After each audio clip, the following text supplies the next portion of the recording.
Hello, everyone, and welcome to Penny for a Tale. Tonight, we are running episode 40 of our Pathfinder 2nd edition game. This is the Age of Ashes adventure path. Before we get into this milestone session, let's introduce our cast and then our sponsors, starting with Jen. Hi, I'm Jen. I go by Savage Sparrow on the internet. You can find me at savagesparrow.com, where I sell an amazing variety of nerdy apparel and accessories. While it's a bit too late to get things for Christmas, you can acquire awesome things for the nerdy people in your life, or spend the monies that you get from the people that you enjoy. So yeah, check it out. Mr. Smith. Hello, I'm Mr. Smith. I am just Mr. Smith. That's it. And I'll be playing Rune Ravenswood, a well-rested and recently distraught wizard. Sam. Hey guys, I'm Sam.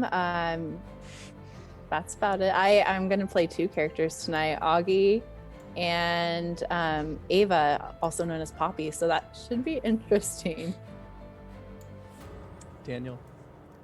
Hi guys, I'm Daniel. I'm directing tonight. I'm be playing Sailix Lavendale. Yeah, so this is going to be interesting to see how this plays out. Spence. I'm Spence, and happy Yule, everybody, or solstice. Yep. Yeah, and I will be playing Monica Freerunner, and I finally finished my actual goblin coat, so I'm very excited to have costume I made specifically for this character. Tonight's session is brought to you by Smiteworks, the creators of Fantasy Grounds Unity, which we use and we've been using now for 40 consecutive weeks for this campaign. If you have watched this before, I'm sure you'll understand that everything we do on the virtual tabletop is fully and 100% managed on Fantasy Grounds during play. If you're interested in a tool like that, I cannot recommend it enough. Go to fantasygrounds.com. We are also using the Only Sheet, which is an Excel-based management tool for Pathfinder 1st and 2nd edition. It's super great if you are a fan of spreadsheets and working outside of a virtual tabletop. I also could not recommend that enough. You can check them out at theonlysheet.com. Our song is by Rock Narden, and our ambient tracks between the songs is Michael Gelfi. You can find links to their music in the show notes. But let's get into tonight's game. I wanted to start with a couple of vignettes. Let's begin. Rune, I take it you return to Sleep Like a Stone, the tavern. Yes. All right. To lead into that a little bit, Rune, after a very long conversation with his, at this point, long-lost sister, he does explain to her that you are more than welcome to leave whatever you like in here. It'll stay safe, and you can come back to this place whenever you like over the next day or so. Save yourself some money if you like. I appreciate the hospitality. Yeah, well, family and all. Hospitality doesn't count with us. Nah. So I need to go back downstairs to apparently woo the approval of one of the guild members. And it's been some time, but why are you here? Always one to just hop right to it. I was looking for a friend. Who? I am sure if I said the name, you wouldn't know who they were. Try me anyway. Goes by the name Waldorf. That's an interesting name, and you're right. Don't know him. See? Are you sure Can't he's know here? everything. I'm not sure where he's at anywhere. I thought he'd be here, but Seems it's coming up short. Do you plan on staying, or are you heading off then? Well, our father shouldn't be alone for Crystalhue. I would hope not. No. That reminds me. He goes off to his robe and puts it back on and checks a couple of the pockets. I have some gifts to give to people. I didn't know you'd be here, or else I'd have something for you too. Maybe I'll see if I can help you find your friend then. Nah, I'm sure he'll find me, but I needed to go visit a stonemason. Why don't you join me? I don't mind if I do. Well, I have to talk to this guild Yes. mate Your guild member. first. Shall I meet you there? Sure. All right then. You're not going to disappear on me, are you? I give you my word. If I can at all help it, you will know where I am. An answer, yet not an answer. Okay. Well, I don't know if I'm going to disappear because a lot has happened that would force me to just disappear. But once I get to a place where I can let you know, I will not let you know like I have been. And I will let you know as soon as I can.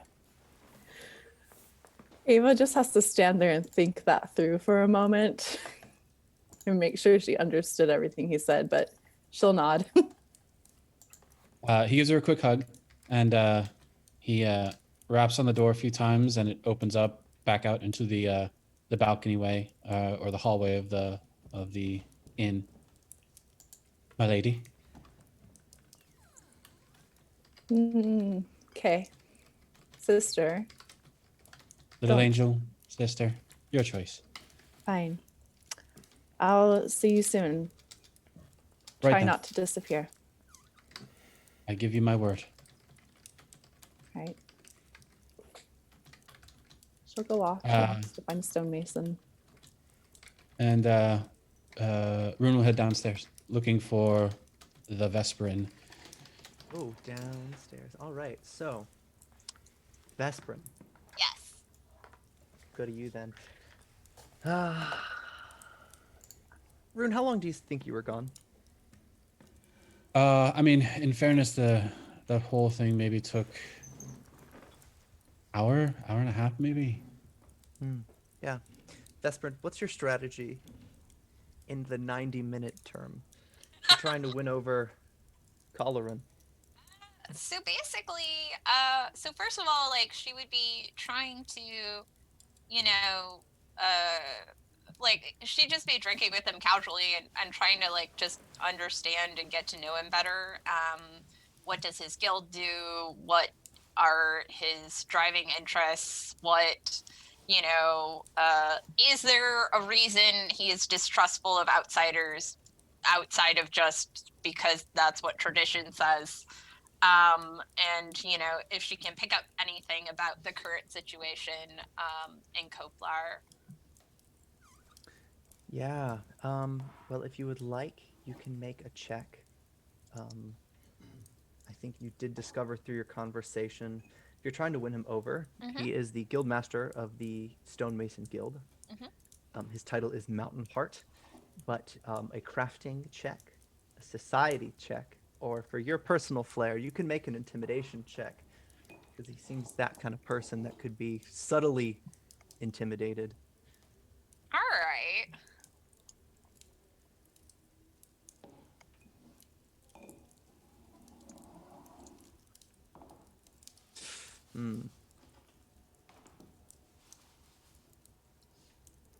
Get through to him, and you learn actually over this, he accidentally divulges that his plan is basically to use his long-standing ties with some of the other members to get them to rescind their agreement.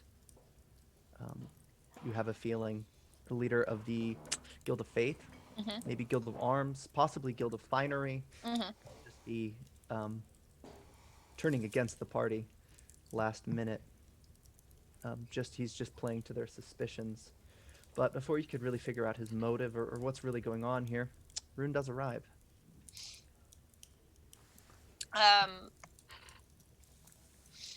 So yeah, I mean, basically, how many, like, does he seem liquored up at all, or is he just still like? Oh yeah, pretty- he's had a few. Okay, Yeah. cool. So yeah, so uh,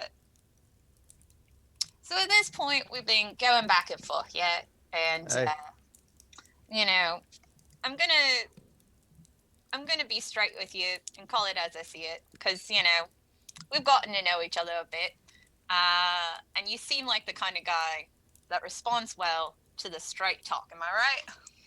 Mm. So, way I see it here,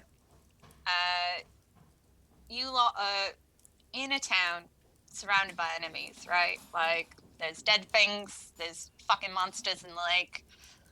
You're pretty much cut off from everything. And it sounds like it is a battle you are slowly losing. The gate is open, and we can get supplies and reinforcements and start getting things back for you. And there is literally nothing that you have to lose, because if we fuck up and we die, then you're still not out anything. Am I right? And she like looked around. Oh, you're pretty spot on, yeah. So, among us, Sailix has led a fucking army, and we retook a whole continent from a bunch of slaving scumbags. Rune literally stared down a fucking goddess and is still alive.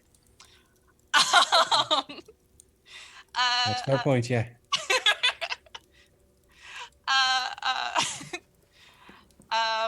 Monica, well, I don't, she can get on my nerves quite a bit. She has a way of winning over the hearts and minds of fucking the most unlikable things. And Aghi, like, you've seen what she can do. She is both, has the hands that can crack a skull and also put it back together. So again, like, put us to work helping you, because you literally lose nothing.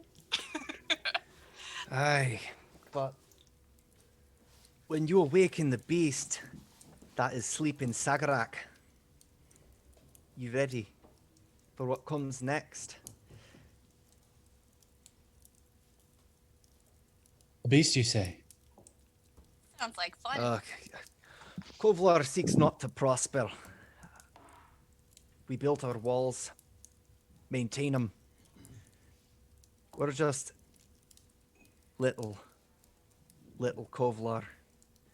Start stirring things up in Sagrak. We'll be no more. Well, I mean, do you want to continue to be little Kovalar? Is that what you're saying then? Dwarves were keen on existing. Well, No I mean, evidence here to suggest existing. you've what it takes to. He'll look at Balgora on the Vesperin's hip. No, it's in the Or box. in the box. Yeah. Mm. Well, then he'll look at the Vesperin. Mhm.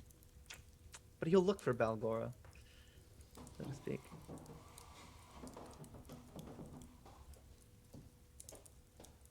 He looks up. There are windows to that upper room. So that room does overlook the bar. You know, that's where they're meeting. From there, you can actually see Sailix speaking to where you assume dwarves would be, but the angle with the windows, it only accounts for his height, not theirs, and his wings. And he just sort of nods up at that room.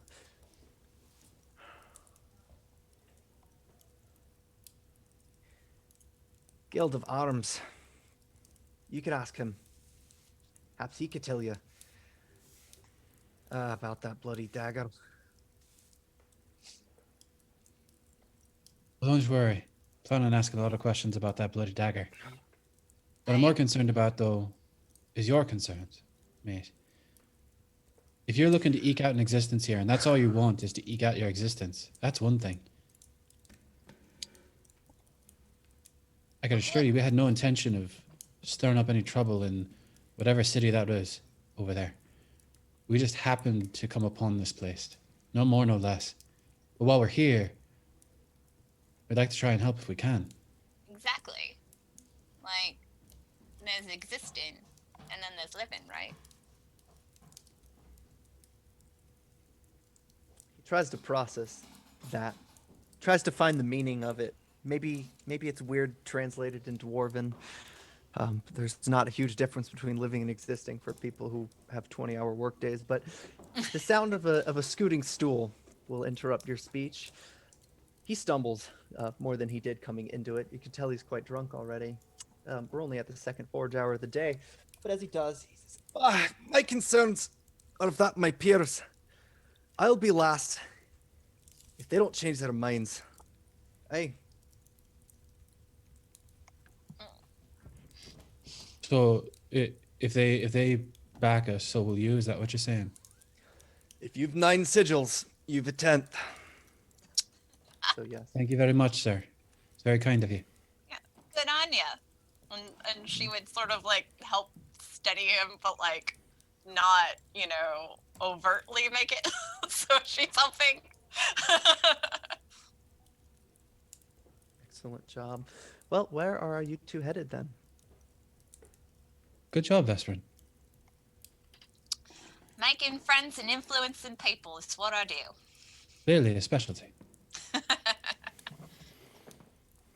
Get a hero point for that.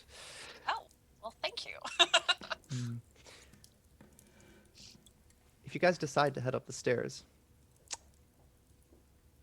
I suppose we should secure the other 9 then, shouldn't we? Hmm? We should secure the other 9 then, shouldn't we? Aye. Back up the stairs we go. Yep.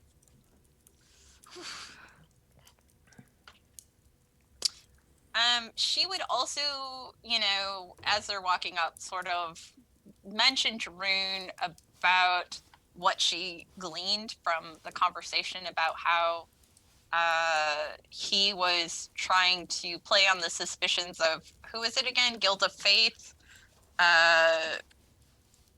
Guild of Faith, Guild of Arms, Guild of Finery, perhaps. Yeah. But Arms we Yeah. already got, right?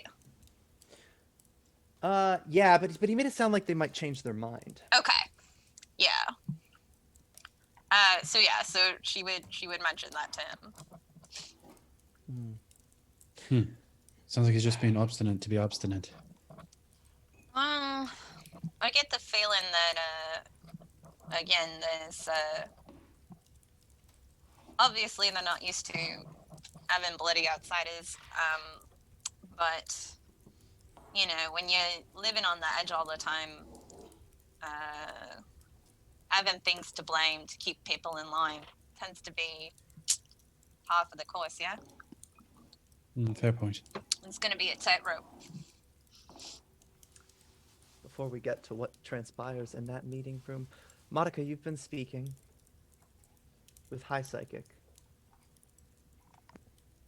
Natri, Dolgendir. How do you think the last hour or so has gone? It's been interesting. She's been asking questions about Kovlar, kind of relating how it compares to Breach Hill, and finding commonality, but also trying to get a sense of what she does as a psychic, because it's really interesting to her considering all the woo-woo around her. Right. And whatnot. So she's very she's both fascinated but also sees that there could be a connection, an interpersonal connection, a professional connection here. Right. And there certainly would be. It's hard to tell with these people, the ultra spiritual, because she speaks in parables and she will lead you on a a strange verbal and mental journey. But Oh, you so can't like tell if Kyrian. that's- So I'm used to that. Exactly. Yeah, but it doesn't have that weird timelessness to it. You can tell Mhm. she's a little bit more to the point, and maybe you credit that to just being a dwarf. But Mhm. towards the end, she more or less implies that you have her favor. And I will let her know that she has whatever skills that she needs of me that I can give in order to mend relations and leave things better than we found it. Excellent. And then with that, she'll head out. Do you wish to return to the meeting? I'm gonna take like a 5-minute break in the room and in my room to just get my frustrations out and then go. But yeah. Excellent. And then lastly, I have to ask Eva and Aghi, what is it for participation? Does Aghi still stand in the hallway? Yeah, Aghi knows just based on years before with Vesper and Sailix that she does not do well in sort of these meetings. So she's just going to stand out there and make sure that nobody leaves that's not supposed to leave and leave the talking to Vesper and Sailix.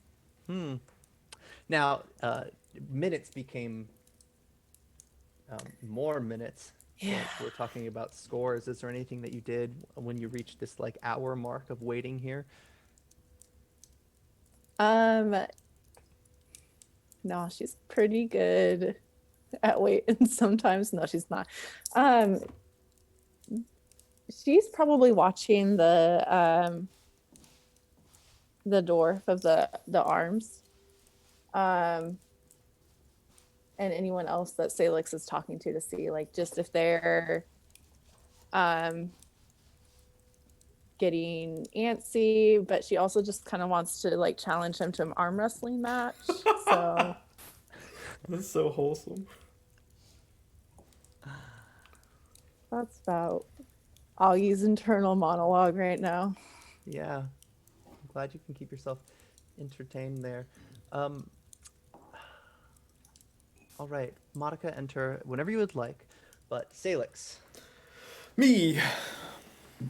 you've been speaking, I imagine, in the direction of some of these people. You broke out for a while to speak to leader of the Guild of Faith, Guild of Arms, maybe. But what else? What do you think Salix would have done in this last hour or so? Nothing good, really. He probably would have kind of broadly gestured to the rest of the group that was left behind, asking them about what they want to out of their city. Like, it's clear to see that Kovlar hadn't always existed, and it was what once part of something much bigger. So what do they all want out of their city now is what he's trying to glean. Which he would Right. probably be very direct about it, honestly. Yeah, they struggled for a while. They tried to explain the dwarven word for what you would understand to mean just some sort of homeostasis. They're not looking to see Koflar change necessarily. They use Sagarak as an example of the demise that comes with prosperity. So the idea is that they have built walls with the intention of never building beyond, and they all seem quite fine with that. What you might not seem fine with is the fact that up until Rune and Monica and Aghi, Vesper and returned, they would speak in Dwarven when not talking to you directly. And they cite maybe not having a great common, but do you speak Dwarven? I do not. Yeah, and they're banking on that. So whatever negotiations they were doing, sort of just like right before your eyes. You have no idea, but they all seem to have pretty well-prepared answers for what you have to say. It changes, though. They no longer adopt that strategy the moment the dwarven speakers arrive. But you can tell that the Grokar Hammer Song of the Guild of Arms and Fraston Stoneborn of the Guild of Faith, they seem on the fence. They threw in for you, but they're rocky. With every question, they seem a little less certain. And they've begun to cite Colorin's concerns as their own. But would anybody like to break the silence around this meeting table? So, Oh, go ahead. no, you first. I was just wondering, would any of them have been speaking Dwarven when Aghi was in the room and assume that she Yeah. doesn't? Because she They does assumed speak you don't. Dwarven. She does. It's nothing sinister, of course. They're actually just communing with, trying to figure out what to say to him, so that where they're all on the same page. Any disagreements or uncertainties they had, they just convened among themselves to decide on a unified response. Yeah. I think Monica would have gone down to the barkeep and asked for refreshments to be sent up as like an icebreaker, a way to come back from the break. And give him like I don't know, 10 gold. Does that work? Probably. There's just a lot of us. Yeah. Rune walks into the sort of stoic silence, taking the seat that he had before. So, where do we stand at this point? In Celestial, Sailix just looks at Room and is like, not in a good spot. You hear a sigh behind you.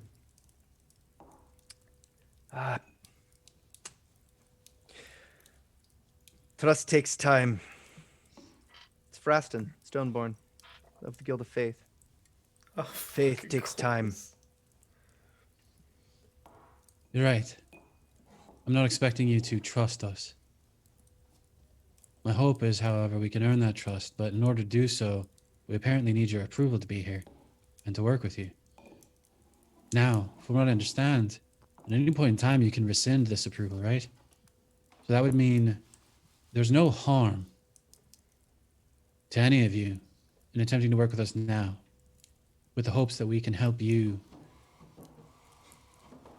figure out whatever your problems are. Really, I get the impression that there's something going on that you need help with. And if I'm wrong, then please tell me. Please tell us. In which case we'll complete our business here and go back to what we were doing. Yeah. But really, I don't know how to convince the lot of you on something that if what you need is trust from us, then we can't earn it without doing something. Vesperin would look at the guy in charge of the Guild of Faith and just be like, so here's the thing, yeah? You're a man of faith, and gods, they all work in mysterious ways, yeah? When we got here, we was told that this is a bad time for your city. Nothing too specific, but is it not some sort of sign that this gate open now and sent us here, the intention of helping you with whatever you're looking to do? Does that not mean something? Could that not be a sign of your faith manifesting in a way to help you out?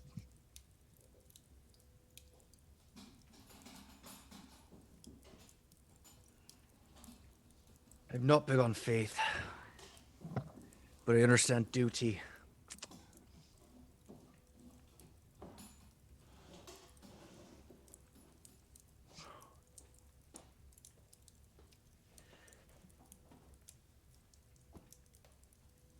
Sigil stands. You've my oath. Thank you, sir. Notice Colleran looks defeated. This Hill he's stubborn. You imagine he would argue about something meaningless just for the sport to try to be the person to win. But now it seems like it stands all on the Guild of Arms. Grokar Hammer's song.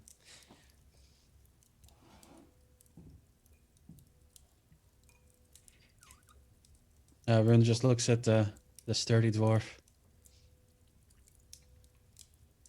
And what's holding you back, sir? We don't know what's on the other side. No one does. Oh, other side of what? The side you came from. Oh, yeah, that's fair. Monica starts to beam and is like, "Can I tell them about Breach Hill?" Yeah. Let's find out what he's concerned about. Okay. Is that all that you're concerned about? What's on the other side of that gate? Secondary to that. Belgora. Everyone There's that registers name. that word. It sort of sends a shockwave. We can't reconcile any reasonable explanation as to why she has it. Well, you could ask her. That's for sure. We've got answers, but Monica will look at the Grand Psychic and just be like, "Can you tell if people are telling the truth?"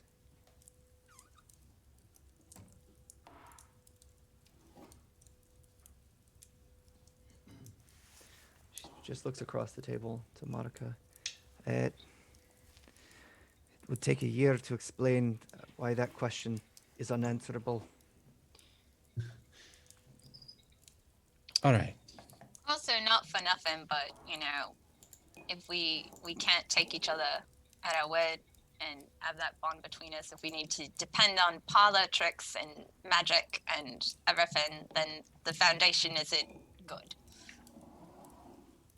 The Vesperin makes a very fine point. So Moreover, I guess Oh. the question is, from me, again, I jumped through the hoops you put before me.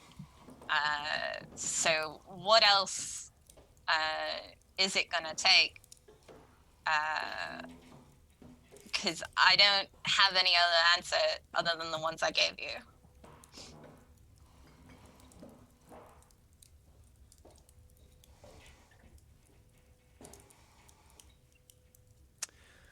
Grokar, he registers what you're saying. Do you say it in Dwarven or Common? If he seems to prefer Dwarven, I would say it in Dwarven. Yeah, the traditionalists probably a safe bet. So he looks around at the other people, the ones that threw in first. First at Kelda, then at Hramgar, the Archmage. Right. Well, if this was a bad idea, they ought to pay it first.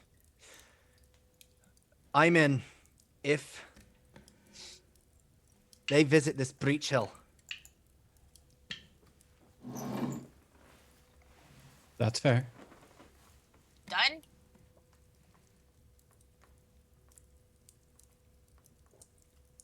Right. Would you like to hear more about Breach Hill out of curiosity?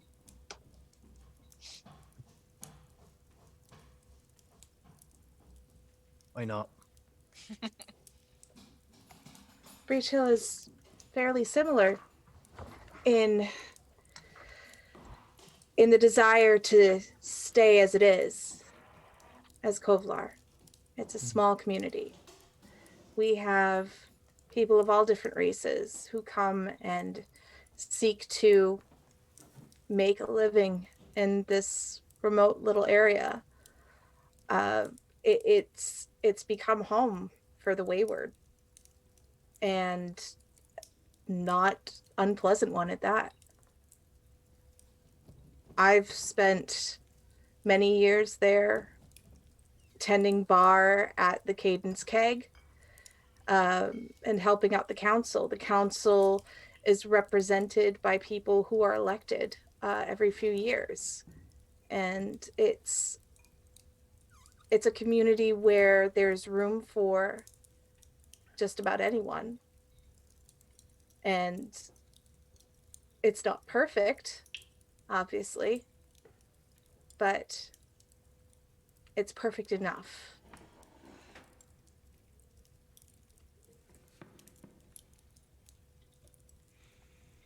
What would you know?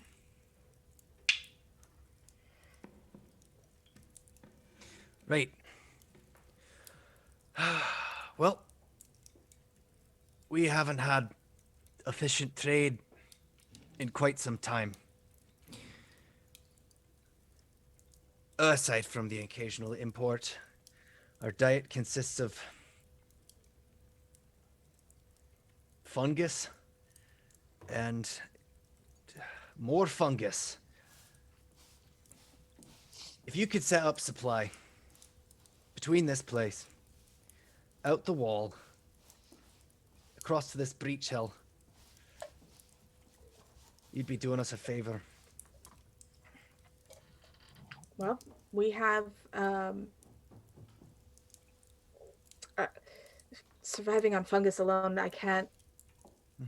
You need fats. You need some kind of protein. And Monica starts mumbling to herself about food, just like starting to write down on whatever papers in front of her. Just going, okay, so they need this. They need a supply of this. We can get that from so and so. Just like thinking of all Master the logistics. Hammerstone, are you saying that for as long as you can remember, you fed off the whatever you get from the lake, fungus, and the shrubbery that you managed to gather up? Is that about what you're telling me? Oh no, we get roots from the Sky Citadel, but who's in the business of coming all the way down here? And besides, we make do.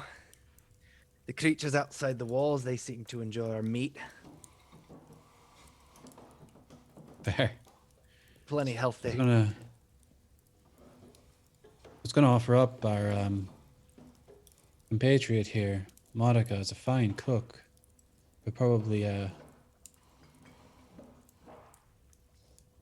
conjure up something if you wanted to give a taste of what Breach Hill may have to offer. Actually, I can do that. I can do that. If you excuse me can. for a moment.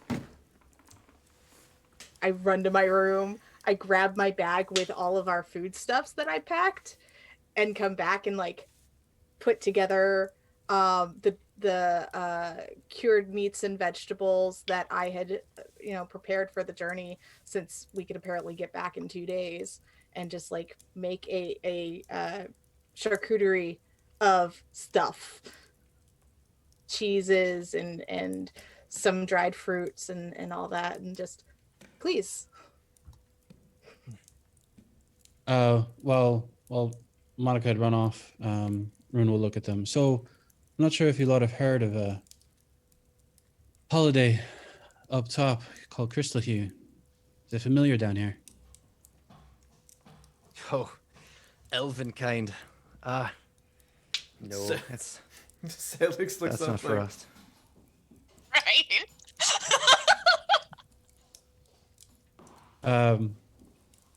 That's fair. Perhaps then you would appreciate at least what it means more than the actual holiday itself. Do you understand what Crystalhue is?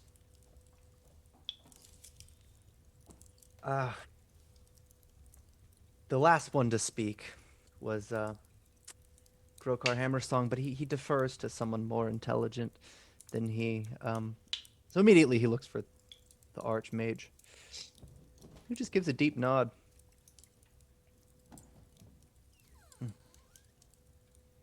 So, for those who may not know, to a lot of us on the top side, it's really just about community coming together and appreciating what we have in protecting each other and helping each other out. I suspect such a tightly knit dwarven community as you have here, the concept rings true. Would I be wrong? They nod. They're piecing together a story, trying to draw parallels between that and their own pantheon.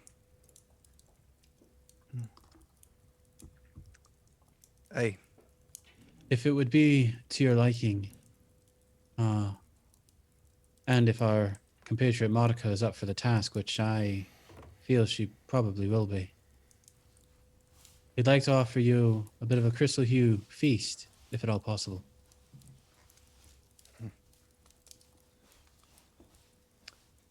you notice some frowns kind of rain down on this table. The idea of it, you don't know if it's gluttony or something. There's almost like an expression of shame. It's quiet, but there's a loud squeak as Archmage, now Reuven, he turns over to look at Aghi. After all, she did say something about the history of Sagarak. Maybe you're changing too much too soon, wizard. Maybe. Less of a change, more of just an offer. Yeah. You see, it's better to indulge. And he turns back to look at you. Sagarak. The starved city.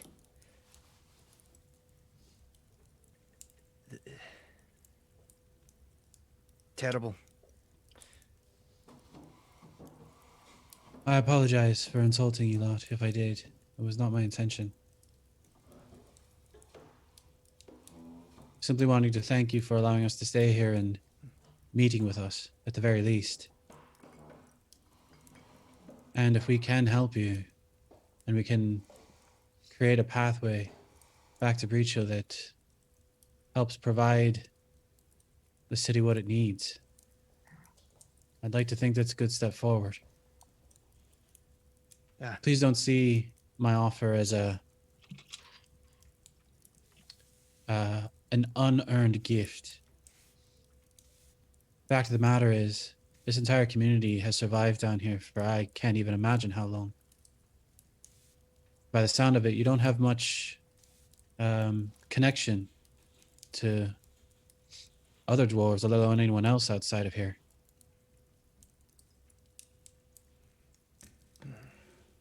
And if we can come up to an agreement, I think that's worthy of a celebration of some sort. Even if it's simple. A few drinks, maybe a joke or two, a good story of an old city and the heroes that fought there. Maybe some good food that you haven't had a chance to taste in a while.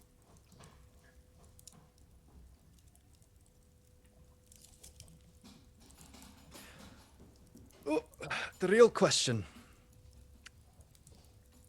We could be merry, have a grand time.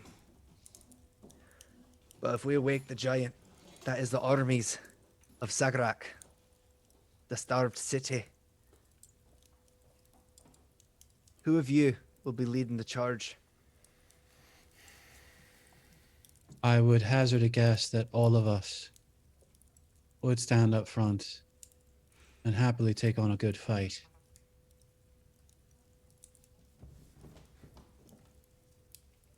I hesitate to speak with my friend Sailix, and he'll switch to common at this point. Yeah. I'd hesitate to speak for my friend Sailix, but I'm sure he would happily lead a fight if people were in danger. Especially against a giant of a thing. Sailix will look to Aghi and be like, when did we start talking about fighting? Just This is what happens every time you talk to me in Celestial, Sailix. Or Elven. She's just like excited about this, that she finally knows something he doesn't. He just rolls his eyes. Well, in the line of sight between you two is the Archmage, and he's looking right at you, Sailix. You're a commander. General. Yeah. You'll realize soon. Sagrak. Much larger than Kovlar. That's a city of unrest. Souls of the starved. He's speaking in common now. They never made it past the orc siege, and they haven't rested since. There's more of them than there are of us. If we start the war,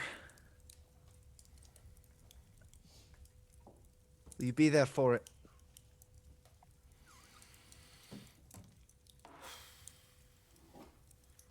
He'll just kind of look around to everybody. He's like, well, I've got nothing but time. I think a bigger question, as I bustle in with a giant tray of food, a bigger question would be, how do we set them to rest? It's not enough to destroy the undead. It's how do we settle it so that they don't rise again and threaten Kovlar again? Monica brings up a That is good an point. There is an easy way. We haven't found it in 700 years. I never said it would be easy, but it would be more permanent. And ultimately, isn't that something we're striving for? Aye.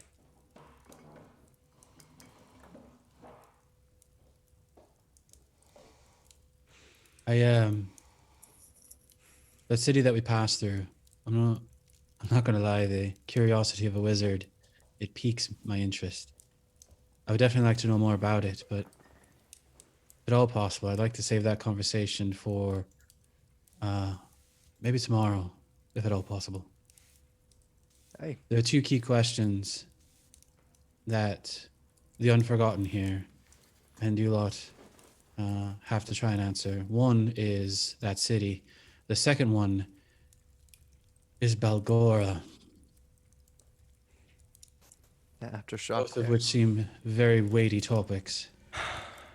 And to be completely honest, I at least would like to enjoy a little bit of Crystalhue for this evening.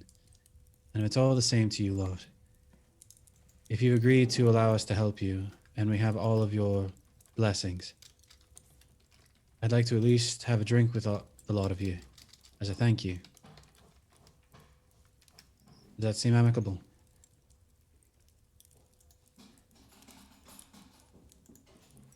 They agree.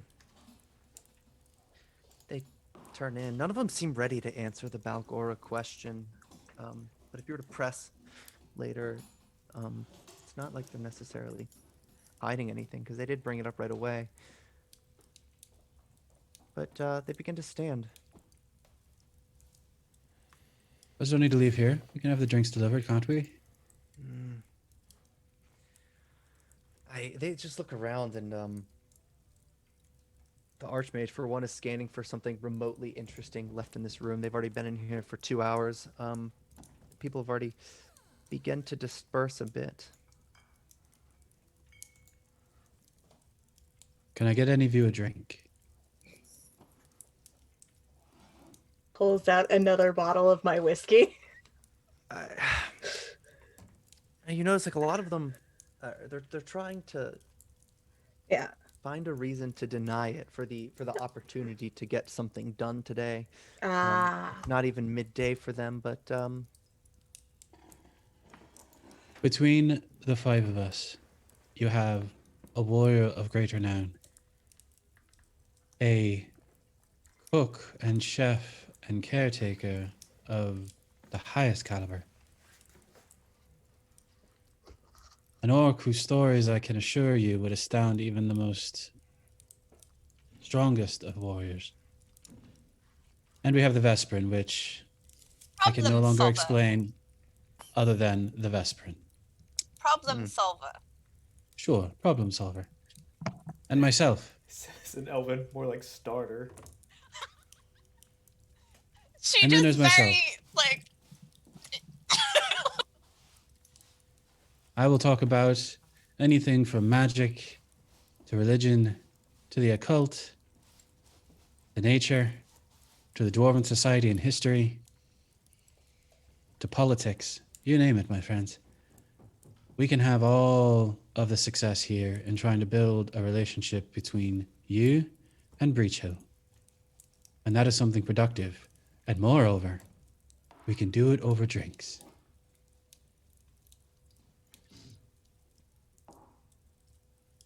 They begin to sit back down. What you All guys right. don't understand, this is a nightmare for the people who work in the guilds and have things on deadlines for this day, but it doesn't matter for any of you because the guild masters have decided to drink. It's not quite yet Crystalhue, or at least the math is kind of confusing on the 32-hour days, but who's drinking? Rune. Best friend. All right. Let's start with an easy DC. Oh, no. Actually, I'm just gonna make the saves for everybody at the same time Okay. because I've got that. Sailix is not drinking. You're not What? drinking. No.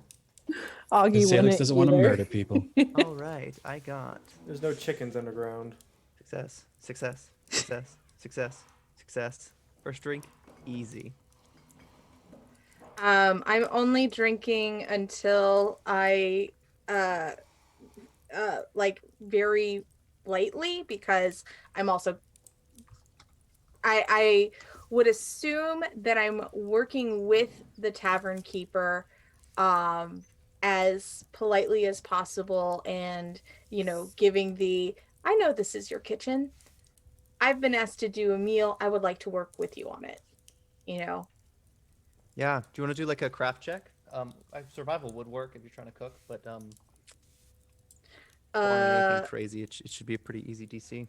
Yeah, I was gonna say I have oh well, they're both the same, so it doesn't matter. Oops. There we go. Oh, no, hero using my hero point. Oh About no. to say. Oh no. That's better. That's better. Thank you, That'll do. James. Right. Well, you nearly served them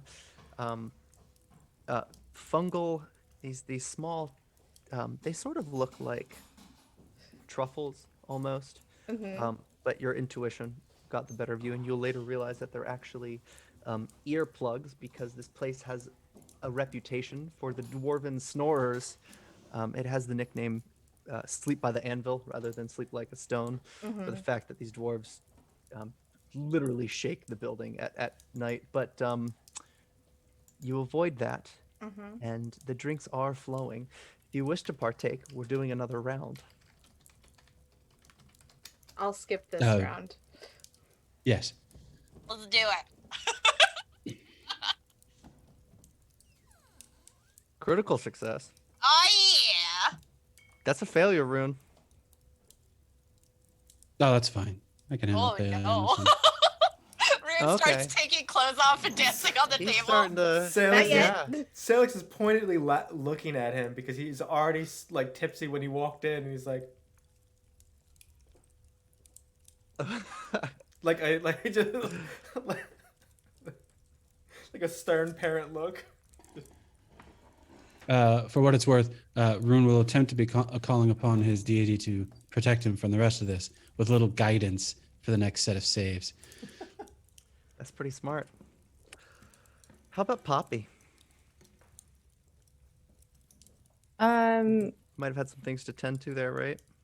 Yeah, she probably found what she wanted to find and is probably whenever able to head back to the tavern because she does not want Rune to disappear.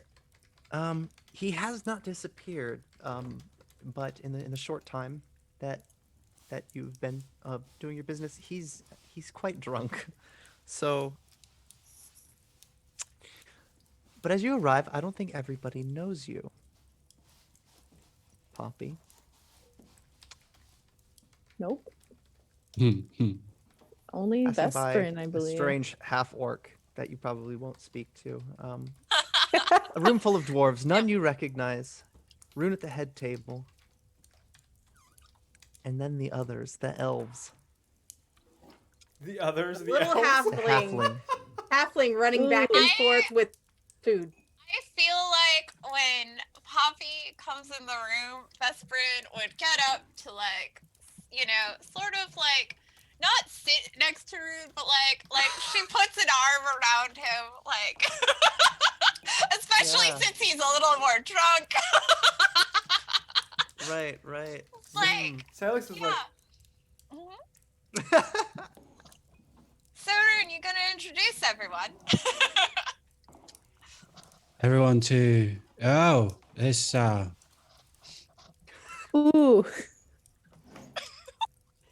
Vesprin would wink at Sailix.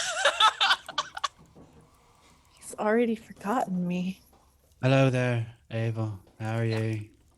Ava. A beautiful name for a beautiful woman. That she is. Ava Ravenswood, to be specific. Oh. Well, isn't this just great?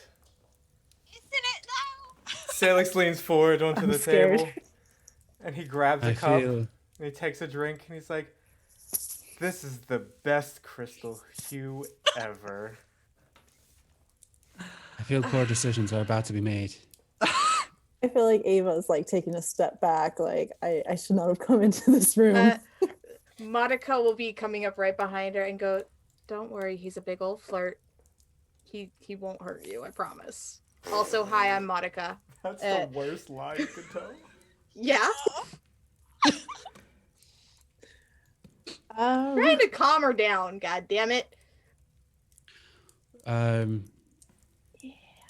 She's scared. So Monica Vesprin, is there hands her a reason why you're- drink. Is there a reason why you're trying to flirt with me? Yeah. Is there a reason why you're flirting with Rune? I mean, I mean- won't deny you're attractive, but I have no desire to be stabbed in the face by a giant angel with wings. It's Crystalhue, yeah? We should all be coming together. Being all friendly. Clearly, your definition of together and mine are completely different. At the end of the day, you're basically our third, yeah? Like, Basically, I don't know what that means. Salix's head just falls in his hands like, Ava, like, crestfallen. I feel like I should be offended by this, and I don't know why. I don't. yeah, I actually have no idea what that means. it's fine. You'll understand it when you're a bit older. V, sit the fuck down. Monica will whisper what it means into Rune's ear. Wait, Oh, man. what? Vesprin will just take a seat in Salix's lap. And Salix will pick her up and put her into the chair next to him. Rude. oh. Yeah, Rude. Ava's Meanwhile- completely confused, looking between Rune and Vesprin, who she thought was together, but seems not to be together, or it's just some awkward. And she's just like red from head to toe, like intense blush. Have a drink, sweetheart. Or I fries. promise it'll make it better. Shush you. What? Everybody else here is apparently You have a 6 drink? or 7 drinks in. I Except have for a you favor and to me. ask, Yeah. little angel. That regardless of what happens, Salix looks at Rune when he says little angel. He's like, you haven't called me that in years. if I liked you enough, I'd call you it in the first place. Kind of brushes his face with a wing. Just, oh. Oh, this is going to be a long night. Only you're You allowed to started flirt. it. We're only 2 Only- hours into the day. So I feel like Vesprin like looks at Salix like, oh, I see. Only you're allowed to flirt with the wizard. All right. I distinctly recall at least 4 hours ago, the lot of you disliked me to some extent. I've never disliked you. Look at I the didn't lovely remember you colors wanted to you're kill me. turning. Also, Sailix, where's your son?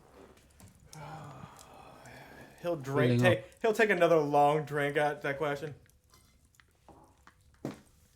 Mm-hmm. Bed. She hands him a plate. To Sailix?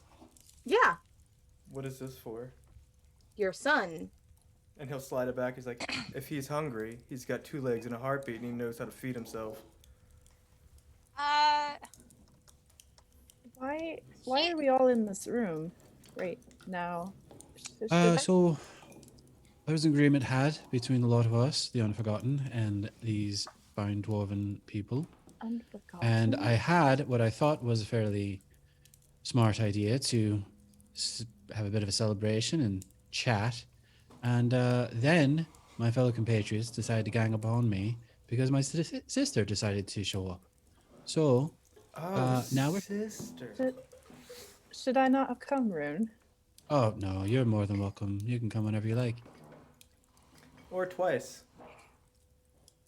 Oh, You for can do fuck's sake. better than that. Vesperin, are you headed anywhere? I think,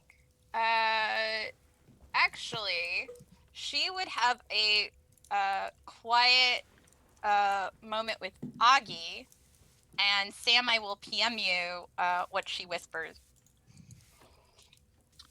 All right, and I think Monica is headed to deliver the plate to Varys. Yeah, because somebody is a jerk dad to his well- healing son. No. She, Spence, if it's okay, can Aghi deliver the plate? Because then Sam's 2 characters aren't in the same room at the same time. Sure. If Aghi looks like she's not having a good time, yeah, Monica will be like, hey, do you want to take a break and bring this to Varys? Aghi would definitely say the same thing Sailix said, that he Hang has to. But Aghi will go. Thank you. Oh my After God. whatever it was Vesperin said, she'll grudgingly go. And Monica will just sit down with whatever amiable dwarf will pay her attention because everybody else seems to be in their own bubble.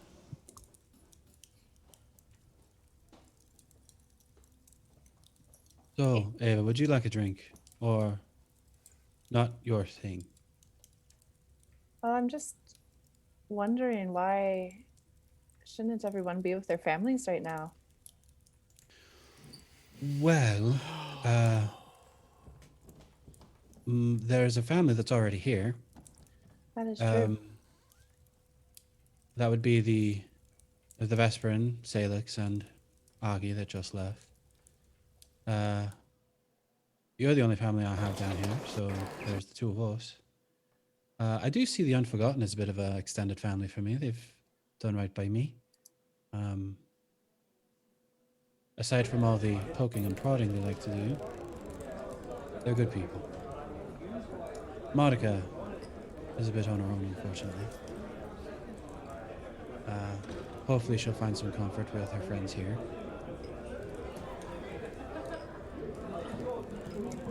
But going back is a bit difficult right now.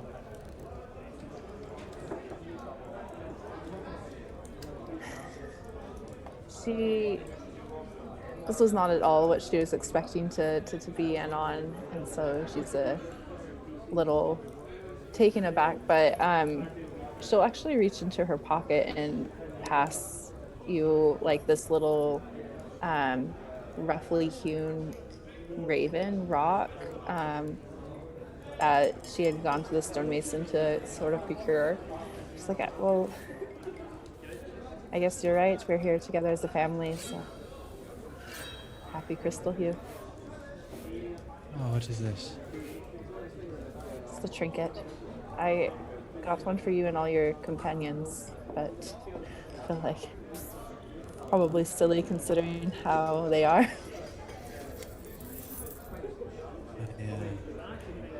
No. Thank you. Is she gonna hand them out? Yeah. Very awkwardly, she's so... Sailix will smile and then he'll just kind of like pluck a crystal from his knuckle and put it in her hand. He's like, "That's for you."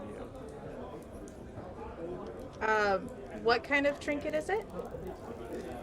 It's like this carved out of stone raven.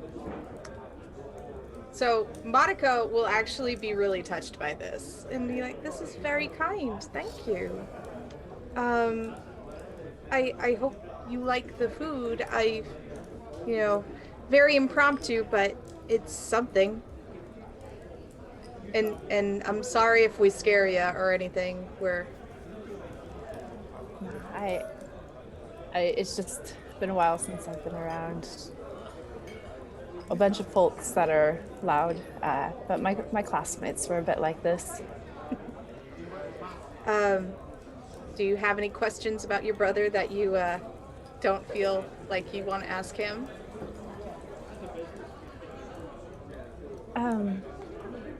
No? Okay. She's like, what? That's it.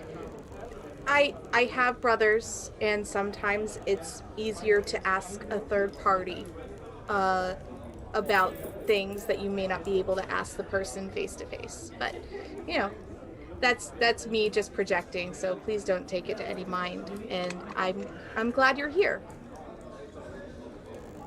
Monica, was it? Yes. Yeah, I mean, I don't hardly know anything about my brother. It's been 10 years, so you lot probably know him a lot better than I do. Look over. Well, I've known him kind of for a while. So yeah, I think for the most part, while he's been away from you, he's been in mine and Sailix's company. I've been a wizard full of hubris and mistakes, but I'm trying to get better at it. Majority of those were just mistakes. Not all of them. Are you able to remember everything then, Monica?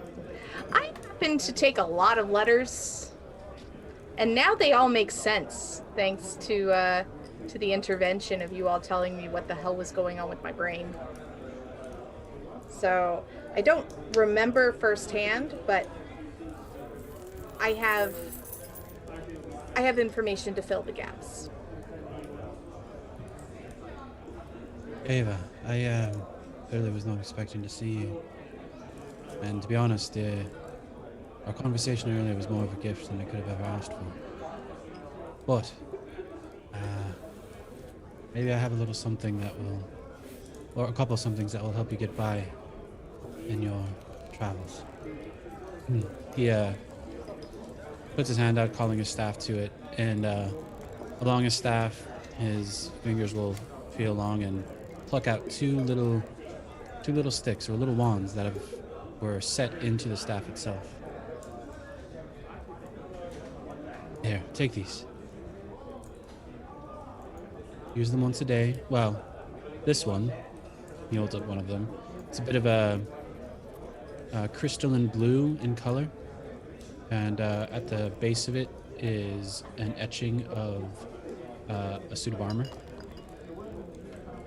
Use this one once a day, every morning. It'll help give you a little bit of protection. And he holds up the other one. It is iridescent and kind of ethereal feeling, and at the base of it is the image of a horse. This one will call forth a steed that will last you most of a day, take you wherever you need to go. Feel free to use it once a day or so, as you see fit. Please, take them. She'll take them with a smile and just give Rune a hug. He hugs back. Now, I'm missing one. So, one gift is going to have to wait. However, he reaches it into his robe and shuffles around a bit, pulls out a little box. Monica. Yes. Here, Something for you. I think it might help you out a little bit. Oh, okay. And so I take it. I don't know what it is. It's a little box. Wrapped. I'll open it later. Open it whenever you see fit. So I tuck it in my coat pocket.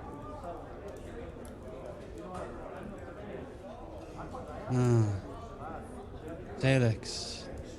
The Vesperin. Where's your daughter? Probably off. She's checking on Varys. There was something that was a bit beyond my own medical knowledge, so I asked her to look in on it. Well then, we'll just wait for her. Make sure that you all get your gifts. So you and her are not together. The Vesperin? Oh no. No. I am utterly irked that you would take our very deep bond and just reduce it so. Tragic, Vesperin, really. I'm fairly certain for a solid 5 years you wanted to stab me in the face. Face? In the back? Oh, fair enough. Obviously. No, it's a much bigger target. That's fair. No, the Vesperin and I are not together. I think we're broaching the area of work friends, so to speak. Colleagues. Colleagues. I think we're broaching the area of another fortitude save, actually. Oh, that's fair. Who's drinking? Me. I got a +1 on that one. Ava's gonna drink at this point. Monica, are we pouring? No, we're doing difficult ale. drinks? We're doing ale right now. Sailix has been pouring shots and sliding in the room. Oh my god. Like, here you go, buddy. You can take this. You guys are killing it. You're powerful. It takes more than ale to knock you guys down. They've been Dwarves, practicing on the at my other bar. Yeah. Hey, I just want to say that I feel super great that like all of the bravado I've had about Vespa just like drinking all the fucking time is proving to be factual. At least for now. Oh, Vesperin, I did bring a little bit of the pepper whiskey if you want it. Thank you. That's my gift to you because you seem to like it. Yay. Thank But you. but when I give it to you, it's in a box with like 8 tiny locks on it. Oh my god. You said you like a challenge.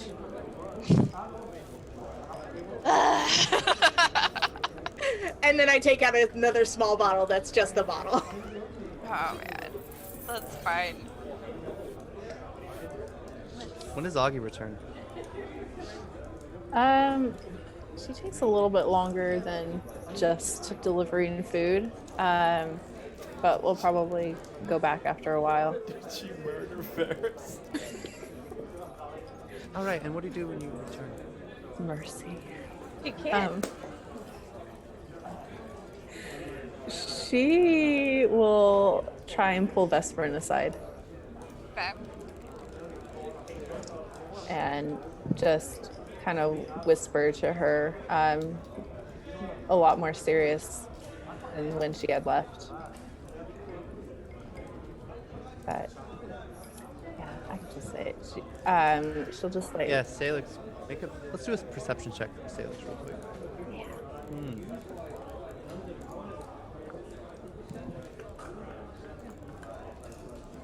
Yeah, he would hear you. Yeah, so she'll tell, I checked his legs. They're not moving. I can't get them to respond to stimulus. That's right, I don't think he's going to be able to walk.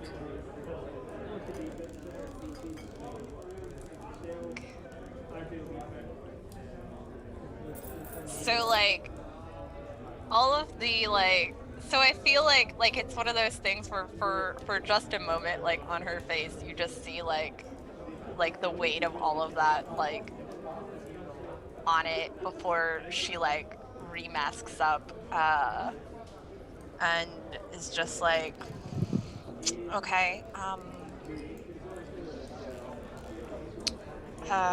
well, I'll try to think of a way to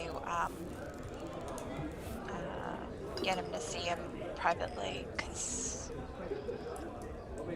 yeah,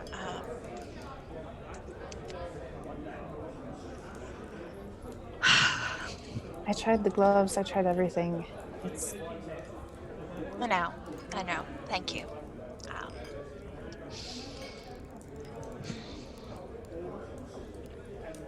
Fuck. You also hear this. Oh, he's not as quiet. Yeah. She's like basically shouting. Hey! So I whisper. How does the wizard or the father respond?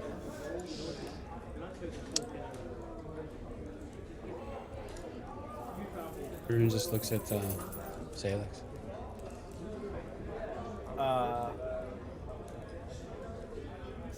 So just kind of nods his head and because they were trying to mask it to where he shouldn't have been able to hear it, right? Yeah. But you'd hear her say like, I need to figure out a way to get him like excused from this without it being a scene. Sailix would just kind of stand up and be like, I have to go.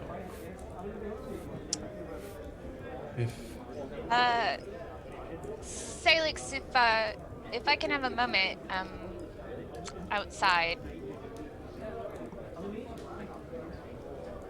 Sure, what's a moment?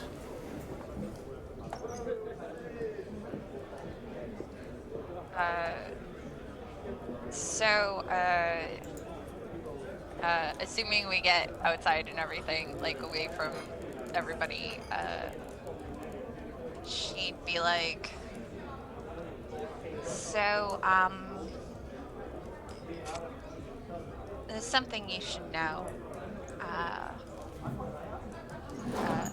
I went to talk to Varys, after you did, because he was a bit broken up about things, and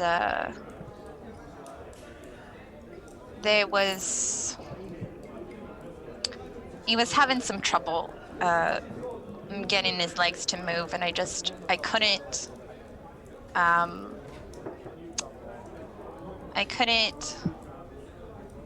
didn't have the skill to be able to tell what exactly was going on.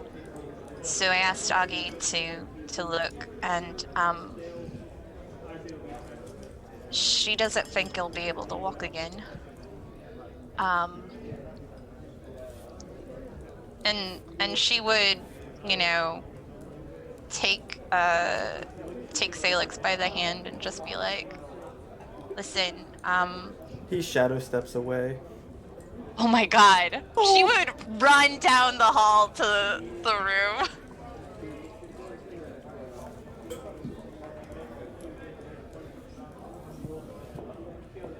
I take it you're shadow stepping to Varys' room, right? Yeah. Yeah. And she's just running after.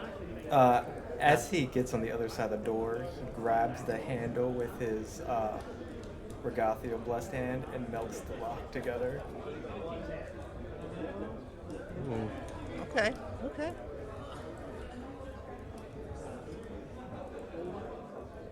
He just looks at you from his bed, hands folded on his lap. Smiles.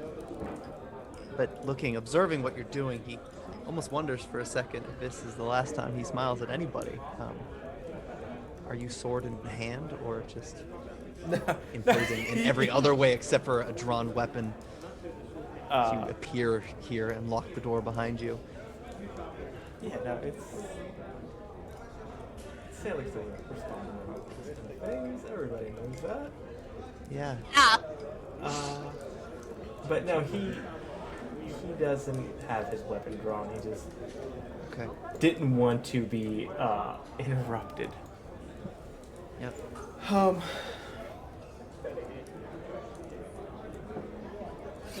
So Okay, Father. I need you to tell me why that you needed to take the crystal.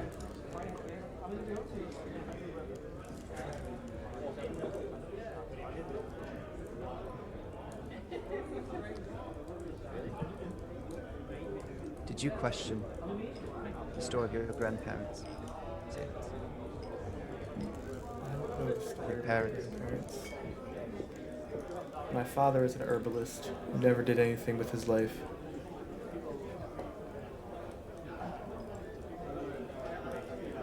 And yet, I don't think he bears the blood of an angel.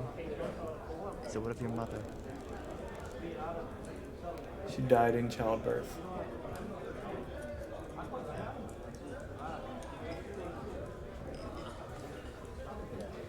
Not heard of an angel doing that. I haven't heard of much about angels at all. Now, I'm just as confused as you are. I imagine you hear about my legs. Something like that.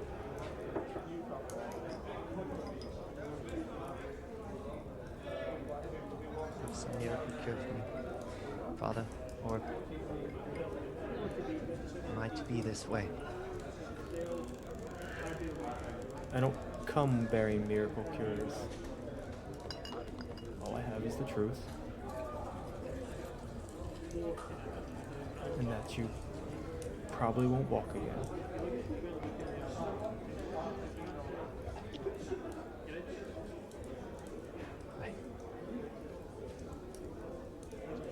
There's people you could see, people we could take you to.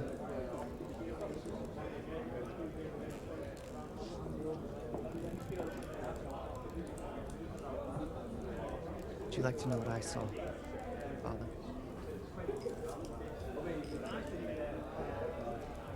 The crystal. You remember from schooling, Ural, she holds sacred memories in crystals. To die and to be judged is to eschew your memories, but with crystals it's quite different. You see, crystal keepers, that's how they refer to them in Iadara. But they're more legend than reality, at least. So I thought, well,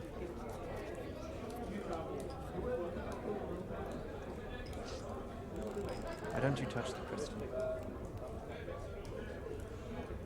You've already whatever it has to give you, but you haven't seen it yet, have you? Sailix reaches into his breastplate and brings out the stone that's wrapped in the bag that Rune had put it in.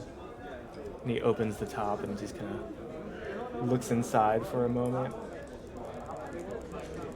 Quite careful.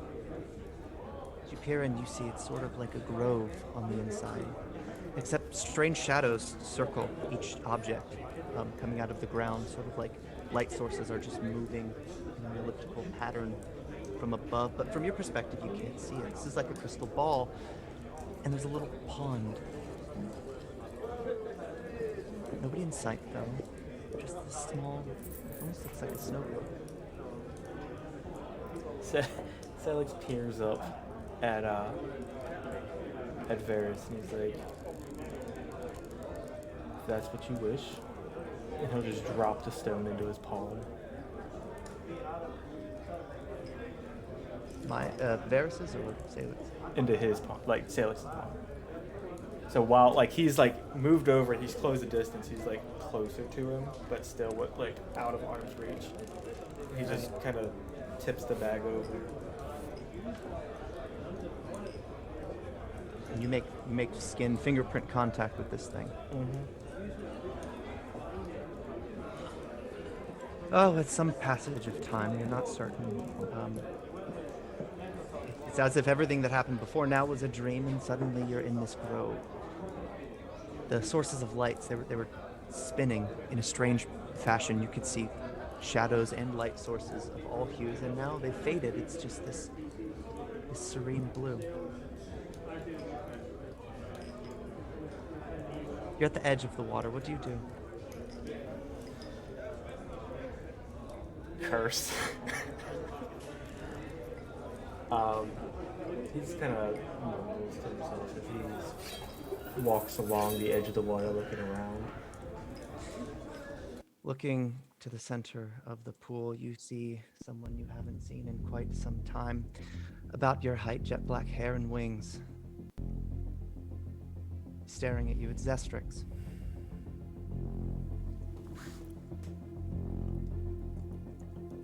Not to be too easy on you, brother. How have you been? Well, I have crystals growing out of my face, so I've been better. You do.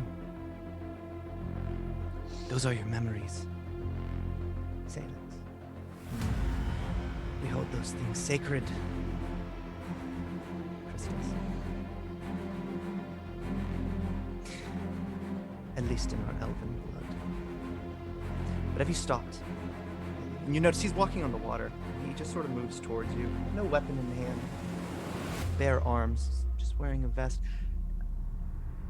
Have you ever thought, wow,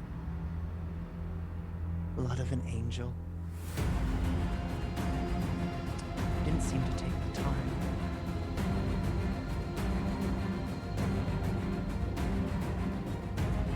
Never cared.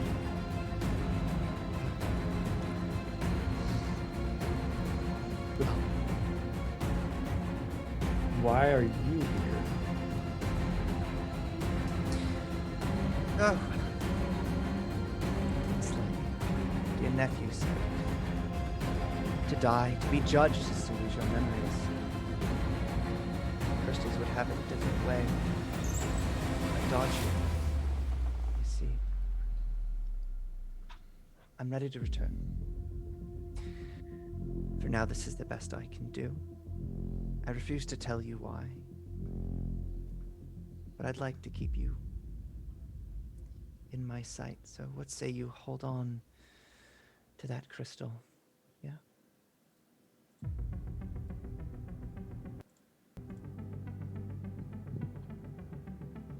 It starts to darken all around you.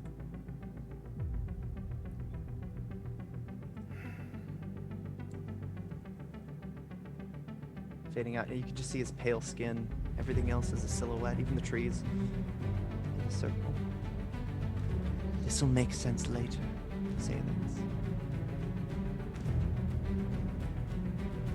Leviathan. That crystal. Remove it, it's worthless. Put me in it. Show you with the eye of the wise.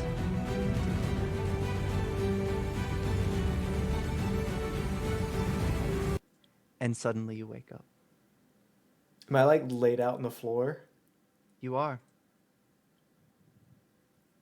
There's vomit on the hardwood floor. The crystal is still in your hand. You could tell Varys almost for a second would have tried to get up to help you, but he soon realized that he can't in his condition. But what do you do?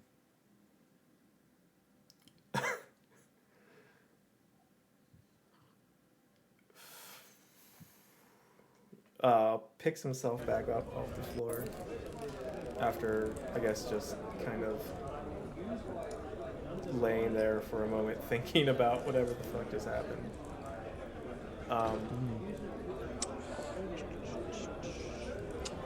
And then he, I guess, will sit on the bed next to Varys. And he'll look at him. You know that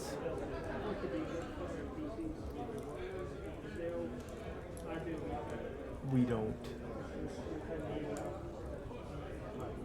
convey touchy-feely very well. He'll kind of clasp him on the leg and he's like, but I'll take care of you until we get your legs better. We don't make promises often, but I promise. Thank you.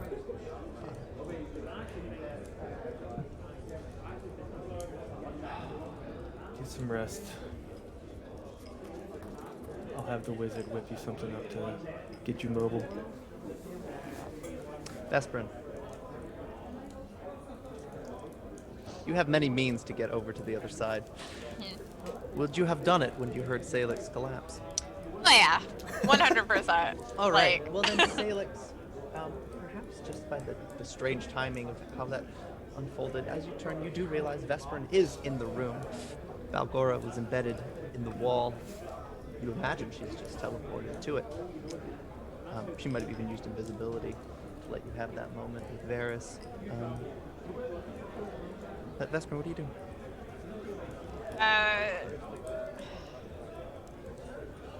So, I guess, firstly, like, you know, she wants to make sure that Sailix is okay.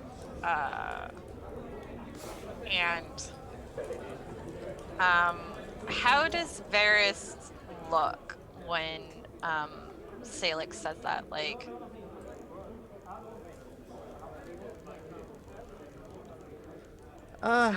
He's a wreck. okay.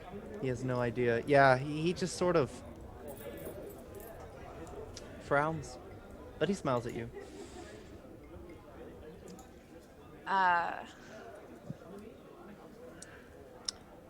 So I guess she would kind of like look at Salix and just be like, "You should know better than now than to keep me out of a place that I want to be." As he kind of unsheaths Leviathan, he looks at it, and not even paying attention to it. He's like, "Yeah, I kind of figured you'd be in here a little bit, maybe a little slower than that, but eventually." As he plucks out the red gem that's in there and slides in the other crystal. What happened? And she'd take a seat on the bed, you know, sort of next to Varys, like, I don't know, by like his knees or something. Without looking at her, he's like, Yeah. "Well, I had whatever swill moniker served, and I threw it back up after having a moment of unconsciousness." But you touched the thing, yeah? And she's like pointing at.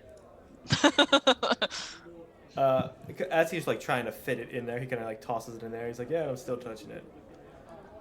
It's kind of okay."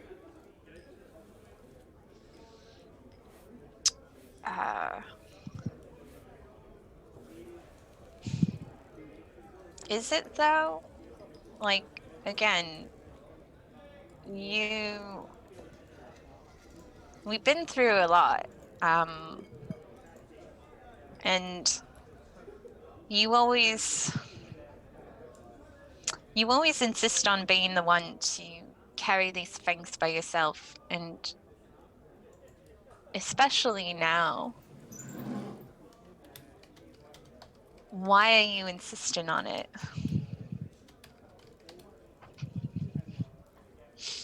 My child, He took something from me, which caused him a problem, so therefore it's my problem.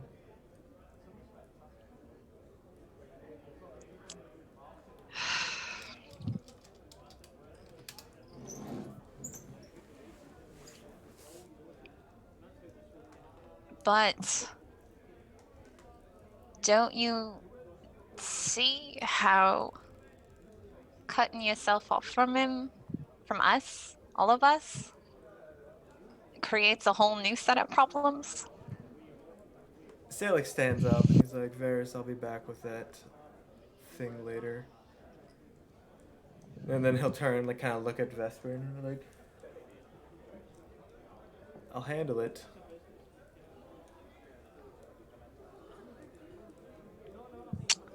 She just like look back at him and look at Varys and then look at him again and just be like, I know you will. This conversation isn't over. But she'd let him go and hang out with Varys.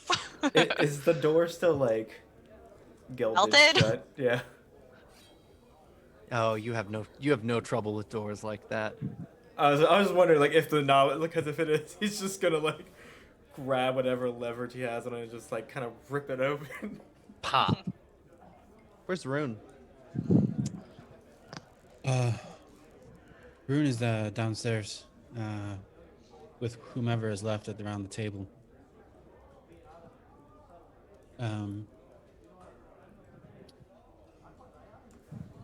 Waiting for Monica to finish whatever serving or creating that she has done. Yeah. Miss Freerunner. Yeah. Like, I'm wiping my hands off and getting ready to sit down with a plate for myself. Finally eaten, I see. Yeah, well, the cookie collapsed. Always the way. Yeah. Are any of the dwarves still here? Yeah, some of them. Archmage and Kelda. Algier Cord, the gambler. She's there, but that's that said. Everyone else is sort of dispersed. Bruno starts speaking in Goblin and look at the dwarves to see if any of them recognize the language.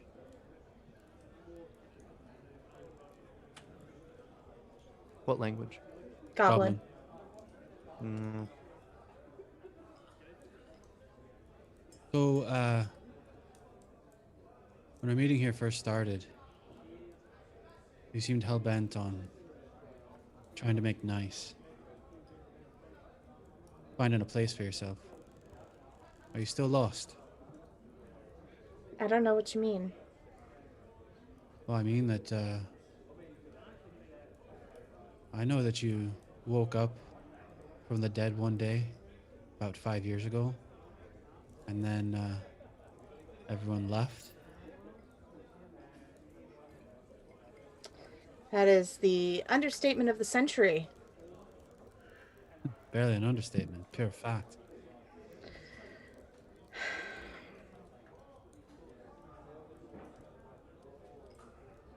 It seems like you have a diplomat. Seems like you have a shield wall and a lance. I'm just the cook. Yeah, we have all the makings of a party of adventurers. Diplomatic and charismatic and magical and all warrior-like, all rolled up in one. And I'm guessing from that statement, you have once again found yourself striving to be accepted. Well, I go from a place where everyone knows my name. Everybody is mostly kind and at least respectful and gets along, to this weird combination of volatile personalities.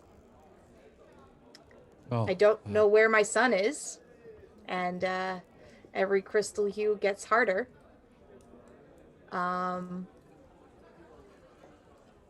Do you know why Aldonus left? Oh, of course I do. He had purpose. And It doesn't make it hurt any less when you have a family holiday and people you consider your family aren't there. well, you once considered the unforgotten your family. Yeah, y'all weren't there either. It's true. Here now. Yeah. That matter.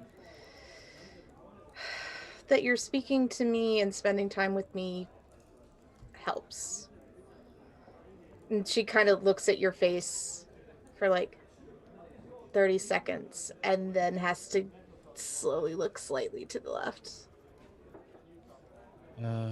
Rune will just use ghost image to sort of mask his face a bit. Thanks. Oh, my pleasure, Miss Fiona. I You're right. I Go ahead. I have been reading through my letters. Oh, that's a lot of letters to read through. A The lot of ones memories in there. There are. I hope that sometime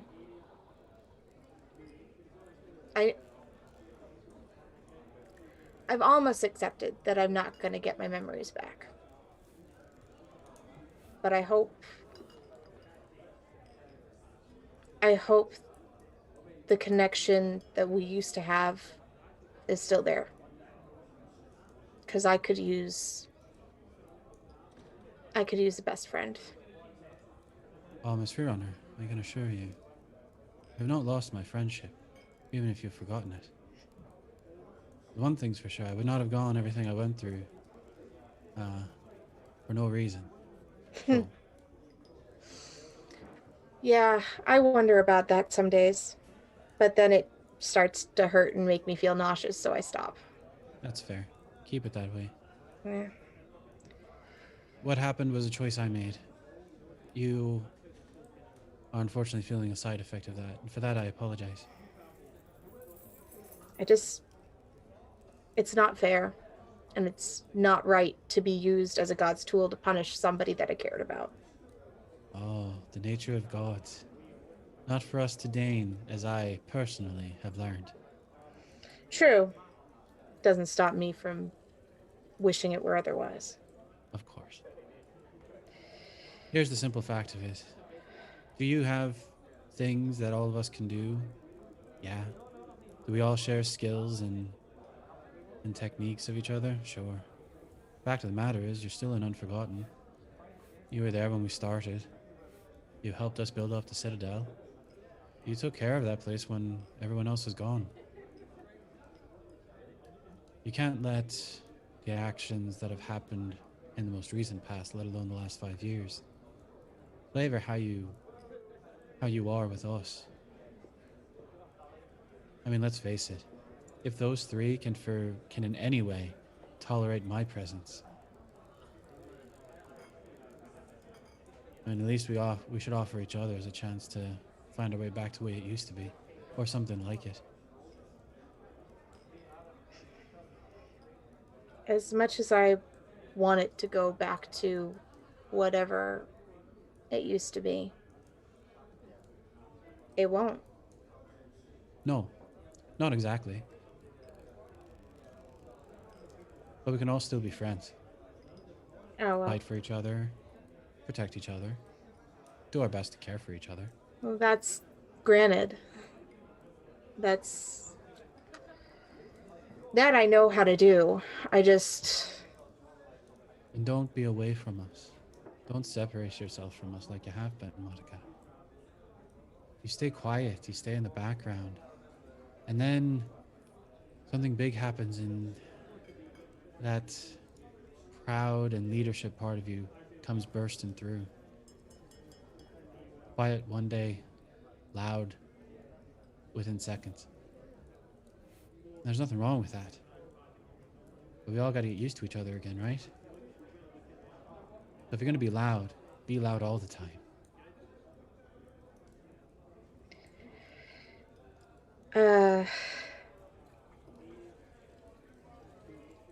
I'll take it under consideration. I'm sure you will. There's something I said to you a long time ago. Probably don't remember. Maybe you wrote it down, maybe you didn't. There's something I noticed about a Monica Freerunner when I first met them. She strives so hard to make sure that everyone liked her. She'd forgotten to take care of herself. And the fact that she was just fine the way she was. She didn't have to fight so hard. I think I You didn't kind of remember it remember before. that. If you didn't remember it before, remember it now. You're fine who you are. No harm, no foul. Don't be so quiet. Don't be so reserved. If you got something to say, say it. That's fine. But just remember that everyone's had different experiences. Sailix and the Vesperin and Aghi. I mean, I'm sure you know as well as I do, they fought in a terrible war. Did terrible things, clearly. They've got their own demons that they got to work through. They're gonna have a hard time dealing with us as much as we are with them. But, fact is, I do anything I can for them. They deserve that at the very least. I know. Forgive, Monica. Just forgive. It's much easier that way. What's to forgive? It's not that I harbor any... I don't fault them for anything. For anything that's going on. It's... And she looks around to make sure that the others aren't nearby. I want you to make a fortitude save for me. Okay. Meow, meow, meow, meow.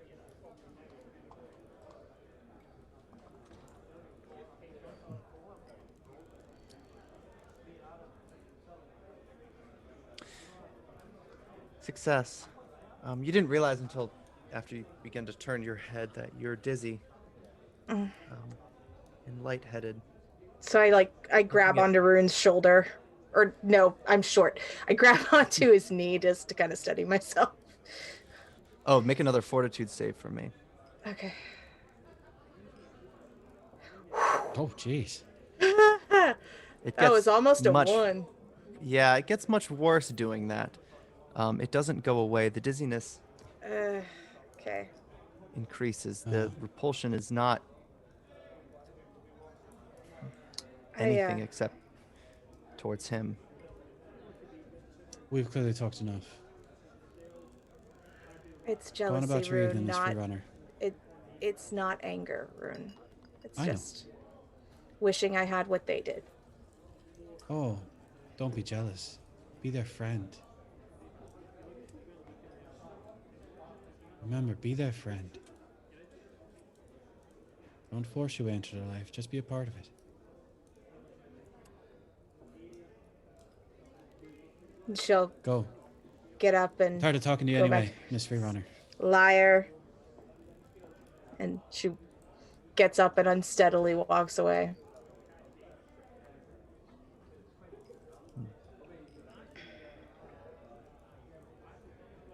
Rune will just quietly sit in the room, drink, slowly, but drink, sip.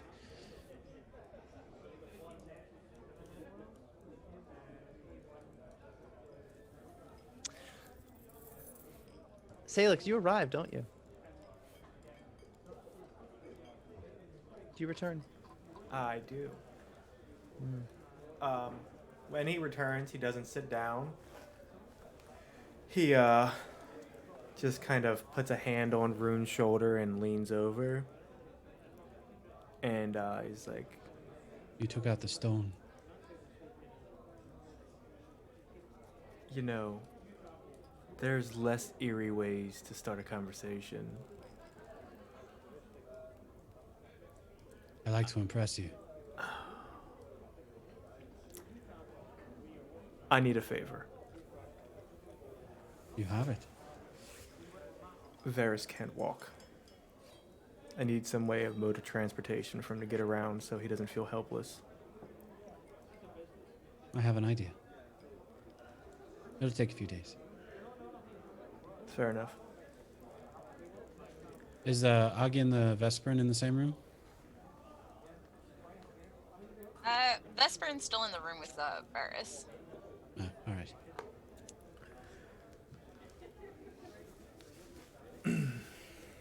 I'll Also, work with some of the smiths here. Muted. And get something made up. Where's Aghi, Sam? She's in the room. Where everyone else is.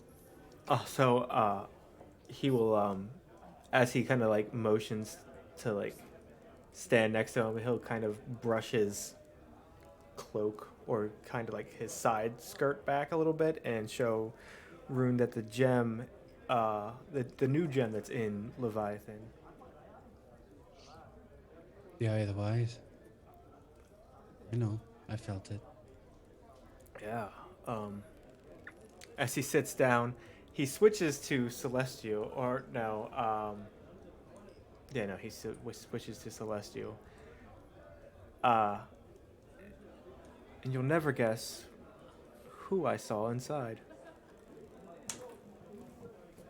I could make many, but I'll let you have this surprise. Zestrix. That is a surprise. Rune looks very annoyed. Especially I'm willing to because- get along with any of your family, but I am particularly not fond of that one. Oh, that makes two of us. Especially because I saw Pharasma take him. Personally. It must be some echo. Nothing more. I don't know, he said something about the crystals being memories. That would make sense. I haven't had a chance to learn much about the way station that we were in and what the woman was doing in this Crystal Keeper. However, Leviathan I found some things about. It's part of my Crystalhue gift to you. Oh? There's a realm of order known as Mechanicus, if memory serves. The entire plane is made of gears and strange entities driven by steam and magic. That sounds like Leviathan. That does. Leviathan, in and of itself, as best as I can find anyway, has a purpose. I haven't been able to quite deign what that purpose is. But as I recall your story, you had found it in the Briar, right? Yup.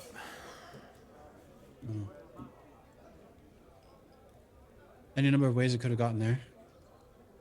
Could have been hurled through the plains before landing there by happenstance. My personal opinion, that's a likely, well, not the most likely, a likely history.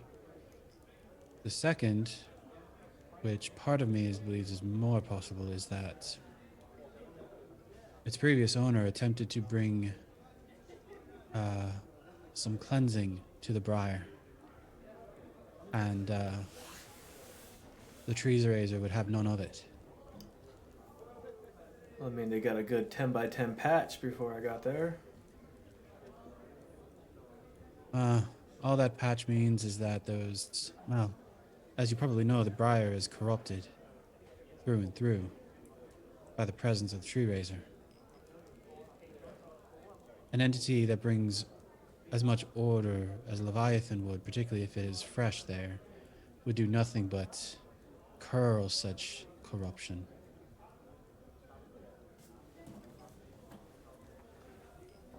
It's true.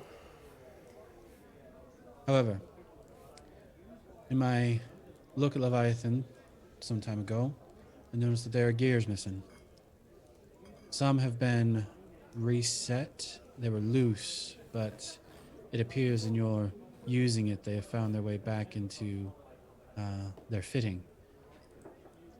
I believe by adding or creating some extra mechanisms, we might be able to achieve additional functionality of Leviathan. Well, colored me impressed. What is particularly interesting, however, is that Leviathan requires, because of what it is, a source of power. These constructs of this plane of order, they run on something. What was particularly interesting was the pommel of Leviathan. I'm assuming you had placed the red gem in there on your own. Didn't seem to truly fit the blade. It didn't, and I did. I assume the Eye of the Wise shall provide a significantly more impressive power source that may be more inclined for Leviathan's purpose. That both excites and frightens the hell out of me. I think your fear should lessen. Unlike Baal Gora, I think Leviathan is well under your purview. Right. Although now And I feel just... you will flavor the blade versus the blade flavoring you. I mean, hopefully. I did just put my brother's soul into it. You put a memory of your brother into it. Those crystals, they're connected to you. You were the unfortunate soul that decided to touch it first.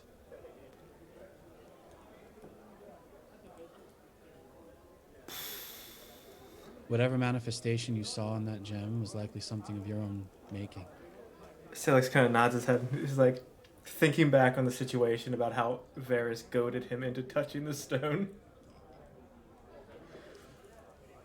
It's like, well, whatever trap or contraption you make for Varys to get around, make it able to go downstairs, because I might just throw him down there myself. He says it with a smile. By the way, he's not like actually going to throw his son down the stairs. I will, I'll make it padded just in case you get the urge. I appreciate it. When you and Aghi and Vesperin have a moment, come see me, please. Absolutely. And I'm sorry for your son. I'll do what I can for them. Figure it out.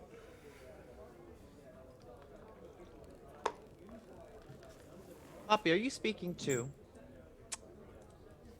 the dwarven archmage?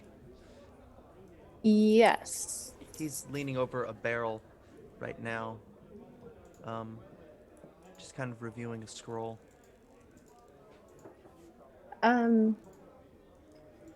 Archmage, is it? He just sort of looks at you. He's never speaking to you directly. Yeah, sorry. Go ahead. No. But then he just looks at Rune, and then back to you. He was present in that conversation, but he's questioning you, looking at you suspiciously. I was hoping I might be able to pay you for something.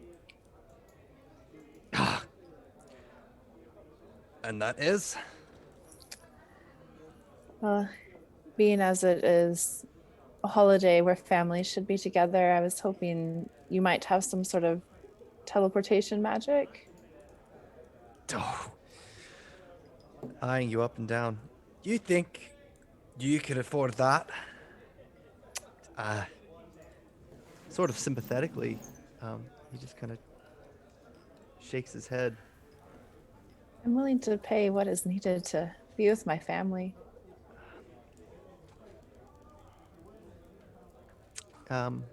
He produces a scroll case. Rune, you do anything? Are you looking to go home, sister? Yeah, Dash shouldn't be alone on Crystalhue. I don't think who I'm looking for is down here. You should come. Let me finish my conversation with my friends, and I would love to join you. Promise? I won't be able to stay long, but I would like to go. She like tears up at that Ren would say he'd go. You know, your friends are more than welcome to come. I'm sure Dad would be excited to have company. I'll leave that up to them. Sailix Everyone has their demon. kind of looks at us like, we're not the kind of company you want to invite to family events. You've taken such good care of Rune. I'm sure you guys are the best of friends. Sailix looks like, yeah, best of friends. No, I do appreciate you taking care of my brother. Well, if I wouldn't do it, who would? That is a fair question. A fair question indeed. Monica clears her throat from the kitchen. But yes, if you can wait, I have one more conversation with my friends, and then I would love to go with you. Are you able to do this sort of magic? I can, yeah. Is there sort of magic you can't do, Rune? Soon, not so much. For now, there's some. Yeah, Poppy just nods to the Archmage, excited that she's not going to have to pay that much money. Yeah. Gonna go home. Did you still want to find your friend? While you have your conversation, I'll go and have my conversation. All right. Yep, and she'll Thank you, little continue angel. to- I appreciate you. Now, I hated it when you called me that back when I was young, too. And you're stuck with it. Good, because little angel is mine. He kind of like scrolls back in his chair. He's like, yeah. Just kind of Like- rolls off the tongue. I feel like Vesprin will like look over like, ain't nothing little about it. Oh, are the three of them there?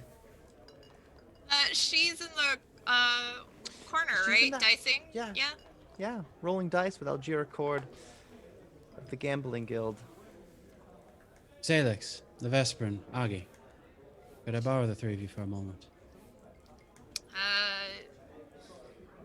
Would the lady mind if I took a moment for a break? I promise I'll give you a chance to win it back later. She just tidies up but nods, yeah. Down a bit. So there's that awkward smile. Am I whooping up my word? And yeah, she'd get up and go over there. I feel like Augie's like finally arm wrestling the Guild of Arms guy, and is just like locked in it for a moment. She like looks up at Rune. She's just like, 1 Take your minute. time. Sailix looks at her he's like, you Strength do check. realize, Flat. Yeah. Sailix like, you do realize the guild's not about having arms, right? Guild of Arms. I have to be Guild of Arms. The logical conclusion. Guild of Arms. Sailix just kind of sits back. He's like, you know what? Damn Her it. education was Fail. your problem. Boom. Yeah. Oh, Aggie is ashamed. Yeah, she stands up and goes to Rune. Yeah, I do Gotta go now. that. Gotta go. Yeah, gotta Gotta go. go right now. Sailix is like, dishonor on you, dishonor on your cow, dishonor. No. Mm. So, I know at least two of you are going to turn these words around on me, but for about 5 years, I kept a non-creepy, watchful eye on the three of you as best as I could. Vesperin would give him like the most exaggerated wink. Sailix would also say, yeah, no, Corvus was above that gate when we were trying out those I cannot positions of account Callistria. Yeah, the for holy the weird little stations. bird. However, I've respected how the three of you have taken care of each other. And I appreciate Aghi and the Vesperin for doing your best to watch over Sailix, a very good friend of mine. So with that, I'd like to offer this little family these. As his hands sort of wave over the table and 3 boxes appear. One with the image of a peregrine, one with the image of a hawk, and one with the image of the dragon creature. The Bida. Yeah, the Gita. Expanse. Yeah. And Oh, the thing that almost the hawk ate slides me. over to Aghi, the peregrine slides over to the Vesperin, and the Gita slides over to Sailix. Sailix just kind of taps the box like, all right, you two open yours as first because something might pop out and I'm not about it. It's Yeah. fine, just open it. You're afraid of the Vesperin box. is very cautiously just like, you know, like doing that thieves thing of I am testing for traps. Sailix does pick it up and he's like, you know what? You guys in your boxes, I don't get the grip gist of it, but this is a really nice box too, and I love boxes. Like, just I'm sure you do. He opens it up. He Yeah, Augie just opens it. No As each of you preamble. opens, inside is a ring. They're all the same base color of platinum, shiny, or excuse me, a brushed platinum color. Along the center of each of the rings is a color relevant to each of you. So, for instance, the Vesperin has a very sapphire blue inlaid. Aghi has a bit of a ruby red to it, and Salix has an emerald green inlaid, and in it are speckles of ruby to denote the fire. An image on each of them is similar to the one that was on the box. So a hawk, a peregrine, and a Gita are also upon the rings. I would like to offer you the faithful rings. These 3 rings will bind the 3 of you as a family. As you wear them, you will know where each other are at all times and how well each of you are doing. It will grant some modicum of protection, as one of you will get to protect the others. And there is a final gift, should something ill fall upon you, but I won't reveal that one just yet. I hope that you 3 of you find that you do have a family together, and I hope you enjoy it. And I wish you all the best. And thank you.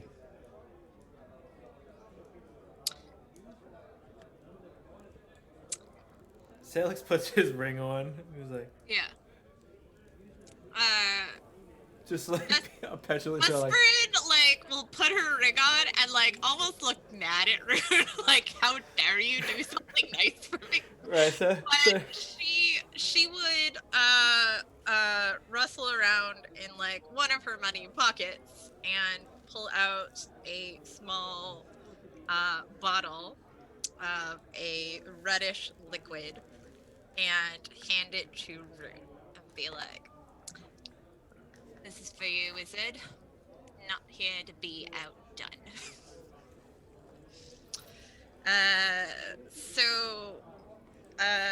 Basically, Smith, it is a cognitive mutagen.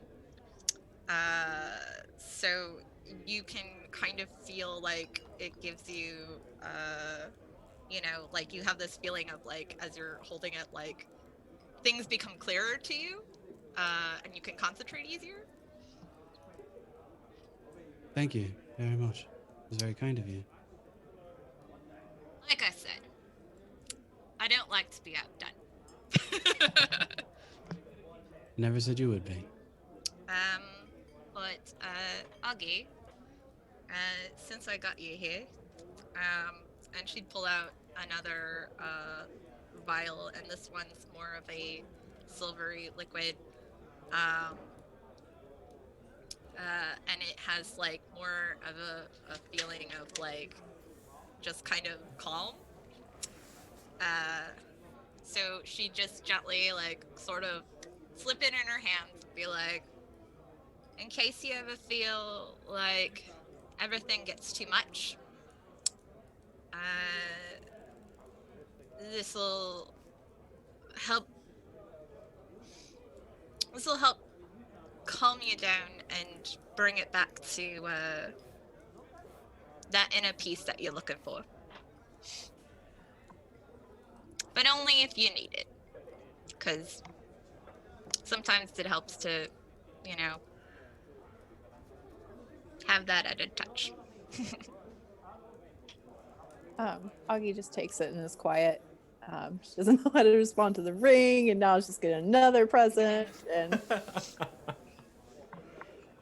she's confused. Well, I guess we're doing the gift giving early. I mean, I was gonna save yours for later, but That's not Well, kind of the kind of gift you give in public. I did at least have one other thing to say. I have recently learned something about my family's whereabouts that is concerning to me. But I do plan on visiting them this evening, and I wanted to let you know that I would be departing not long, but at least to do so.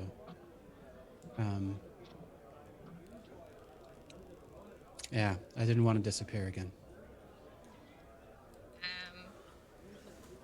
Well, I mean that's probably for the best, really, because then I'd have to find you and burn wherever you are at down to the ground, and that's just too much work on Crystalhue. That's fair. Sailix will set a small box on the table and kind of flick it over to Rune. That is your gift, wizard. It's just a very innocuous black box. Like, it's not... If anything, it looks foreboding to pick up. He, not even really concerned. He just picks it up and opens it. Inside, there is a small gem inlaid in what looks like teeth.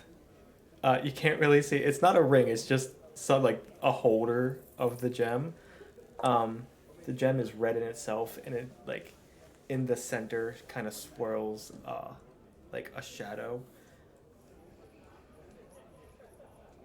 If you pick it up, something happens. Sailix will nod to him. I'll pick it up. When he picks it up, the memory of when Sailix and Rune after the battle at the Mwangi Expanse, when they were in front of Monica's ashes and everything, like that whole moment plays out. Like, it's no small feat getting that in there. Memories, after all. Yeah. Thank you. You're too kind. Yeah. Don't hold it against me. I'll do just that. And he'll look to the other two, and he's like, I'll give you the gifts later.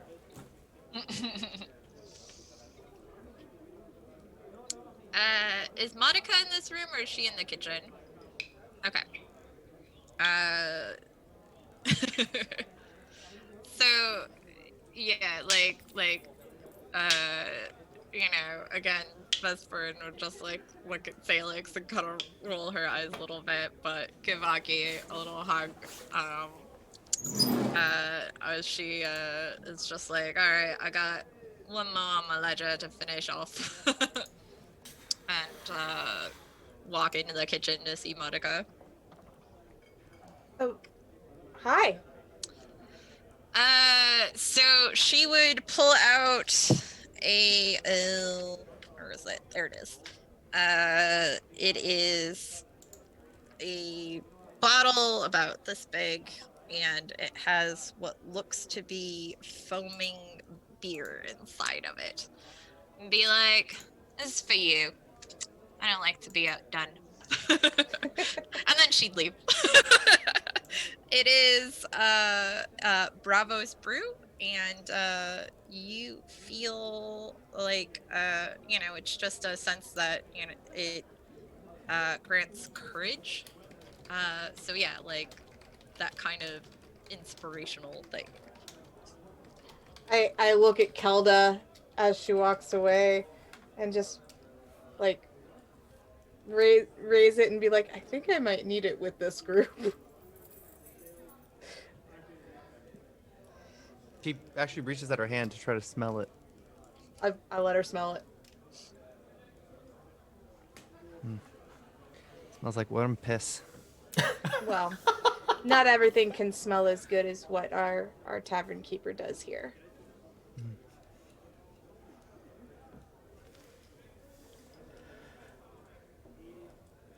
She moves to examine. Is there any food out? Yeah. So I have made toadstool steaks. So they're marinated with what herbs I brought with me, and some local ferns and stuff, and fiddleheads, and yeah. In Kovlar, there's truly no sin but gluttony. It's not gluttony if it's a gift. This is my gift to you and to the council for hearing us out.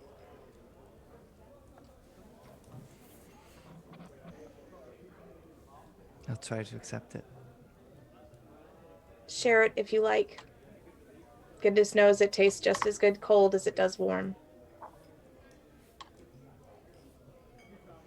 I won't keep you. We've already kept you too long from your day. I apologize. My friends are...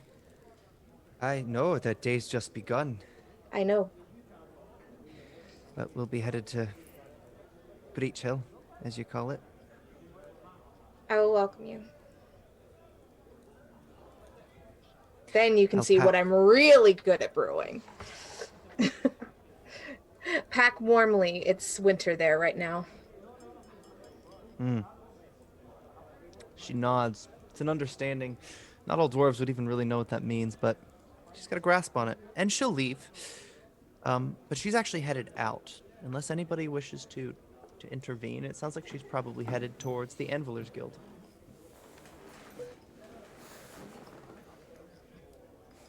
With that rune, Poppy,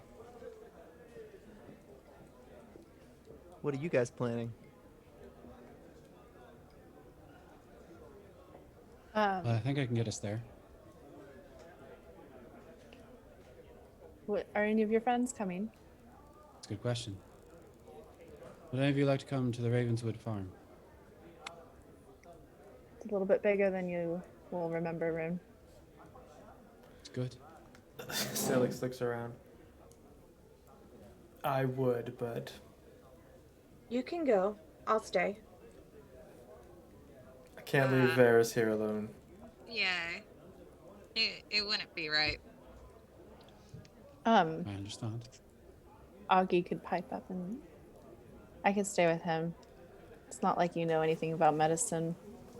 Yeah, but it's not like being alone on a traditional elven holiday without your blood relative. There's few things that we do, but when we're around, we tend to stick around. Yeah, there's a lot to be sorted out there.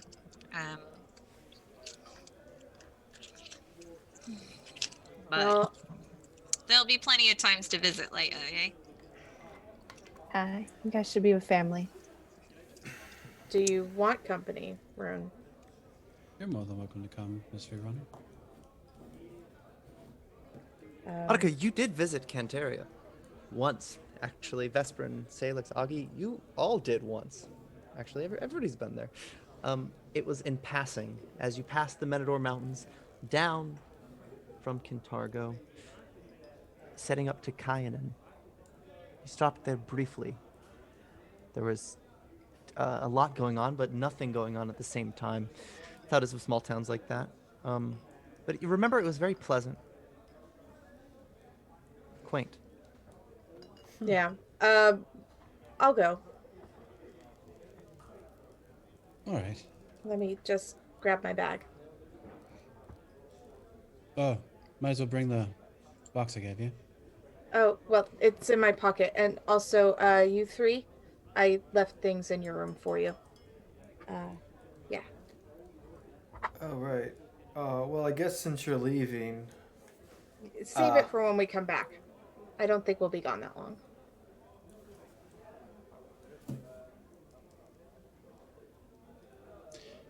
Might I know you're might good for I it. recommend you open the present, Oh, Miss Runner? oh. Yours or his? Oh, well, both would probably be nice, but Okay. She pulls out the pocket from her... pulls out the box from her pocket. Me make words good. Me am writer. Okay. So, what's the box look like? Since you're Oh, so it's just fancy with it. honestly, it just like theirs. It was a fairly simple box, but it's got just a little picture of a satchel on the top. Okay, now open it. It's a backpack, knapsack, just perfectly sized for a halfling. I'm fairly certain that'll make your pairing of your cauldron a bit easier. It should fit within the main satchel area. Is this what I think it is? Probably. I can't hug you, but I really want to. All right. You do well not even to look him in the eye. Yeah, no, I can't look at him, and I'm like, just know that the want is there, but I can't. All right. Thank you. You're welcome. Sailix is not in a box or anything, but you do kind of hear like the familiar sound of like rock grinding against rock as he slides something over towards her on the table. It is a crystalline quiver of arrows, and it is got at the top. It's a like bluish gem, and it kind of has filigree that's designed all the way down it. And it has one arrow in it with it's a regular like arrow, but it has a crystalline arrowhead.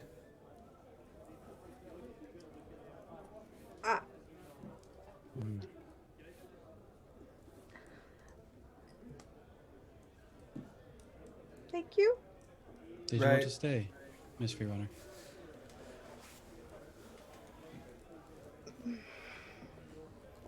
It's perfectly fine. No, No, you guys go. You have fun. Get out of here. Enjoy some topside air. Exactly. It's been a while since you've seen your family, eh? You should go. Because, you know, if mine was still alive, that's what I would do, Rude. Way to bring the mood down. Oh, And, like, gosh. she's just laying it on, like... Vesper, you looks said that to Rune? heartbroken. Vesper, and your family's all here. I mean, I understand what you're trying to say, Monica, and I- that's very sweet. But it's not the same thing. I Rune. understand. Just trying to. Just don't. But thank you. All right. Rune, seriously, have a lovely time, and you know, you really should cherish them. Okay. Oh, I do. I assure you.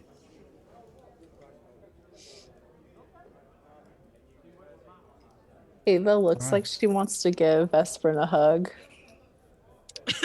but refrains. The thought of someone not having family just breaks her. Yeah. Like Vesper doesn't even seem like mad about it or anything. She's just kind of like, no, seriously, go on, have fun. Okay, yes. She gives Vesperin a hug, just like this awkward, we don't know each other, but I'm going to hug you. Like, thanks. A pretty girl gives you a hug. Come on. Oh man, like she's gonna like also look to see like over Emma's shoulder to like give Rune that look of like, yeah, your sister's hugging me. And Rune will, regret. Rune will look at his companions. Would the lot of you mind a quick spell? Are you all right with that? What you gonna do? Probably burst into flames, but you know, I'm here for it. Oh, That's a new one. Miss Runner, are you all right with a spell? yeah. Aghi, Do your worst. the Vesperin? Yeah, sure.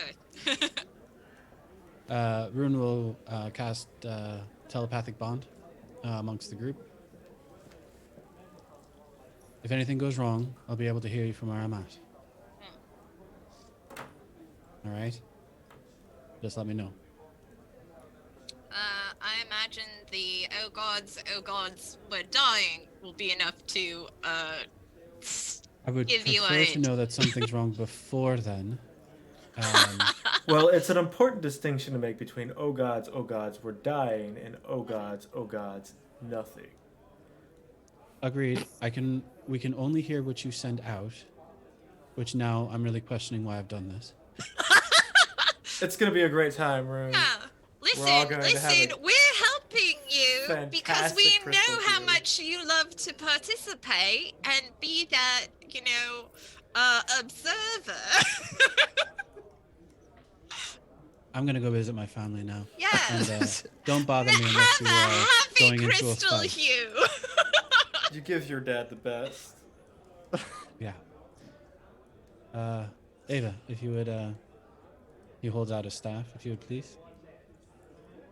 She'll take it. Are you sure they're your friends, Rune? But in a Pretty joking sure. way. Pretty sure.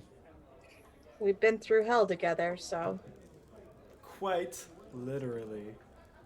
Level Touch. 7 teleport. Oof. Wait. Oh, It's Talking about Kelda. last minute. Kelda, hi. What's up?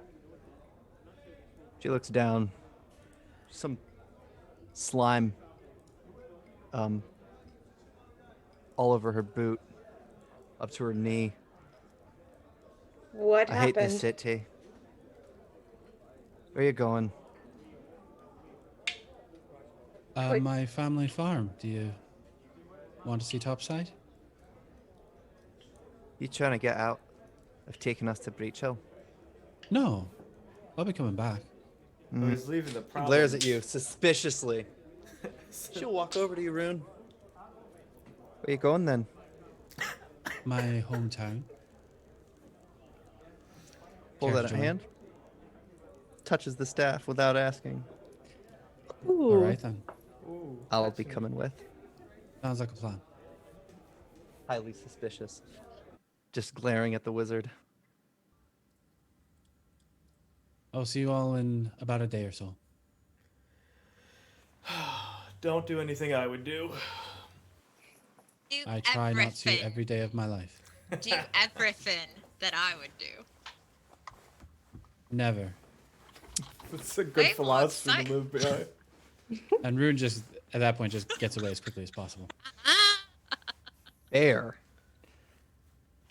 Describe this teleportation magic.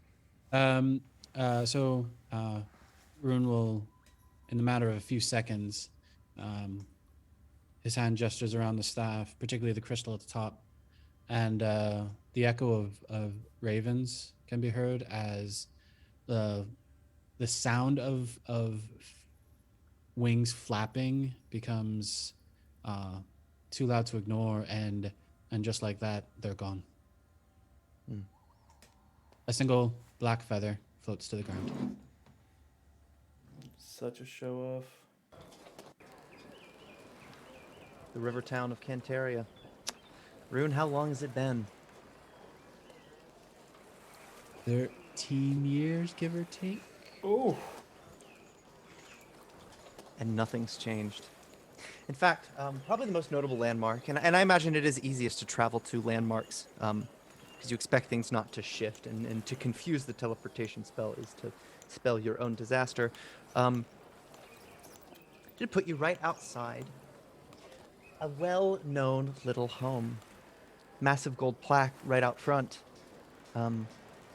Anyone who's visited Cantaria knows this to be the home of Iomade before she ascended to godhood. That would be the only remarkable thing about Cantaria.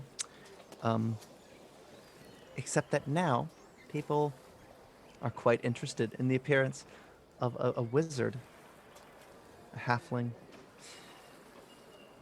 a dwarf, and Poppy, as they know her as Eva. But what do you do as you arrive? Rune looks very nervous. For some reason, he does not remember a lot of people being here. And he feels like there's a lot of people now just staring at him. Has the town grown, Ava? But no, 13 years will do that to it. Come on. Yeah, completely awkwardly just smiles at anyone looking and waves. Hello. Good to see you. They don't recognize you. That's fine. Ava will like pull him because he's probably walking in the wrong direction. Probably, yeah. This yeah. way. Oh, yes, of course. Looking at the dwarf. Care to join? She's staring at you. Aye? You lead the way there, wizard. Don't mind if I do. Thank you. It's Just probably scanning the best he place. doesn't lead the way though. Well, she'll lead the way. I'll lead your way, and you can follow along. Does that sound fair?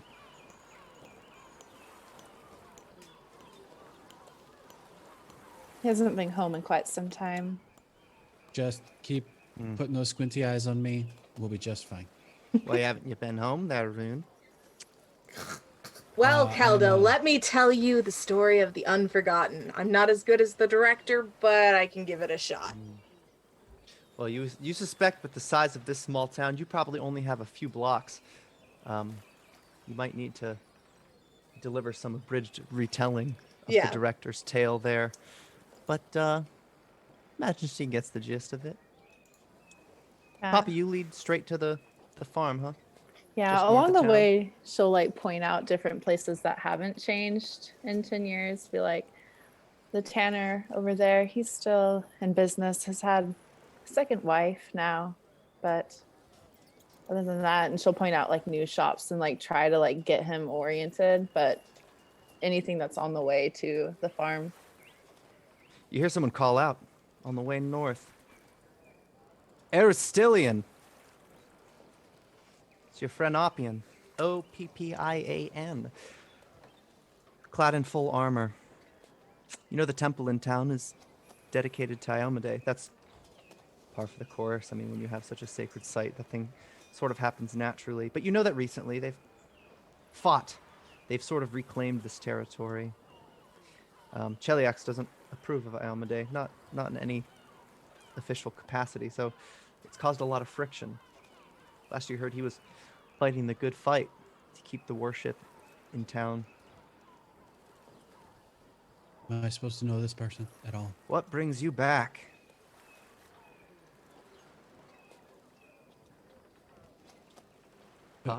You remember my brother? Oh, Rune. Rune. Hello? Hi. Yeah. Pleasure. Nice to see you Well, again. Yes. mind the shoulders. Imagine them a hair scrawnier. You ought to recognize me. Oppie? He's younger than you by a year, but he looks older than you now. You're Oppian, yeah? Oppie. Yeah, Oppie. I That didn't. name ring a... Where... How... You're gonna give me a damned hug. Aww. He'll just wedge his yes. shield, the point of it in the sand on that road there, and just move to hug you. Still perplexed. Rune just sort of Ravenswood, it's sets his staff and it just sort of rests straight up and gives him a hug back. Monica leans to Kelda and is like, they're more huggy than halflings. This is weird. well. You here to see What do your you do? parents, huh? Yes. Yes, I am. What are you doing now? I've not left Cantaria. And there's nothing wrong with that. Well, you the doing good moment here? if I give them any quarter, they'll take it all. Chelishman, worth nothing. Not all of them, Oppian. You can't say that. Is this about what I think it is? We have family on both sides. Yep. All right. I'll let you get to it. Good to see you again. Be well. Keep your eye opened for any Hell Always Knights. Hell Knights, yes, of course. He'll wink and walk away. Baffled, perplexed at what he'd seen. Oppie, you now remember the nickname. How uninspired of little Eva. Oppie. But you reach the farm. It's built into a windmill. It's exactly as you remember it, except up the hill is a much larger house, a cabin. Would cost a lot of money to build something like that, and yet it exists on this property. Oh, is that what you built then? Huh. You know, Da, he had to build it to himself. He's going to be Learning mad how. at me, isn't he? At first. You know how he is. Is it alright if I use you as shield? Go ahead. I don't know, Oh, gonna thanks. be much against Da and his wrath, but you want to see him first? You want to visit Ma first? Let's see Da. And he should know that I'm alright. Yeah. I have no idea how he's going to respond to this, Rune.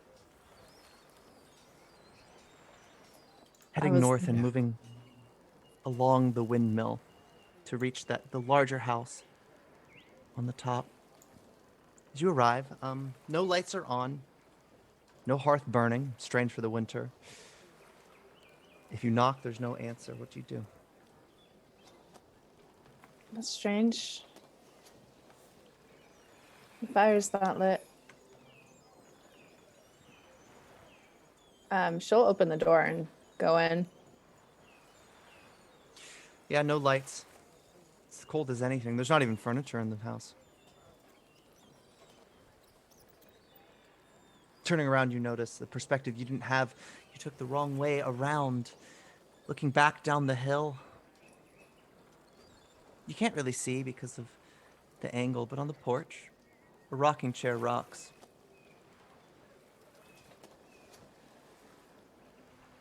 At the Are you old back down house? in the old house? Yeah.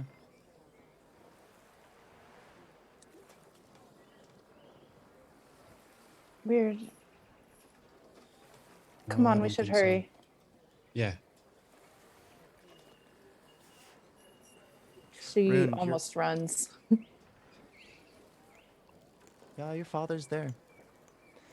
Coated up. There's a blanket on his lap. It's fur.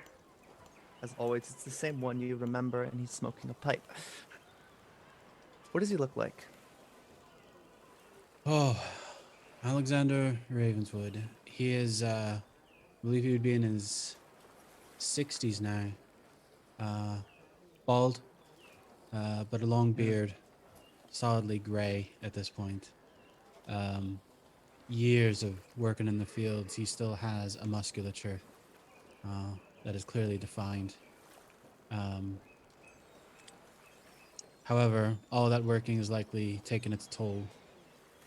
He has aches and pains he never knew he had before, no doubt about that.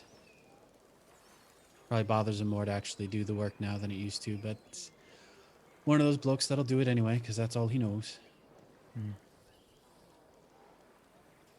He's Sticking. easily the same height as Rune, about 6'2".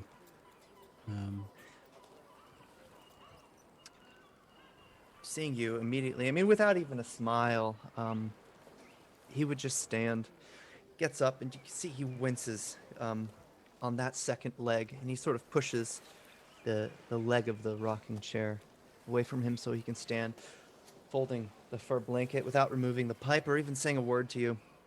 He just moves to hug you. Oh, he hugs. Ah. So you're alive. Yeah, Dad, I am. Sorry. How's that? Nothing to be sorry about.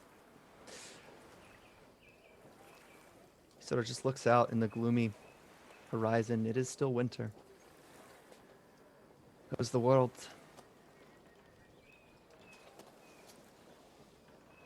He was, yeah.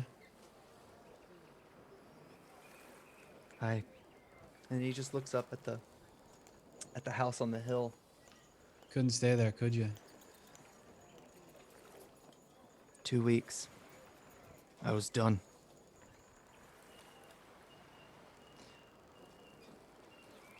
This is what I know.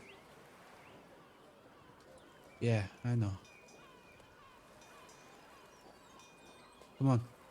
Let's get everyone inside. Here I was thinking I wouldn't see any of you. I woke up this morning.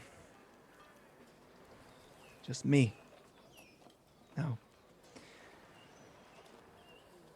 I visited her. Paid respects. Then you three arrive. As you move inside, there's someone sitting on the chair.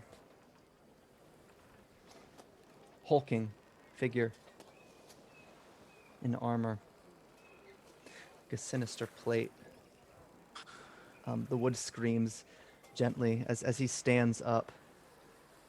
This is without a shield, without any weapons. But you know how Hell Knights are about their armor. It's Ronan. You barely recognize him. Rune's staff just drops. Scars all about his face. His eyes are faint, white. He's got almost no expression, like a standing corpse. But what is human about him is a smile. Rune.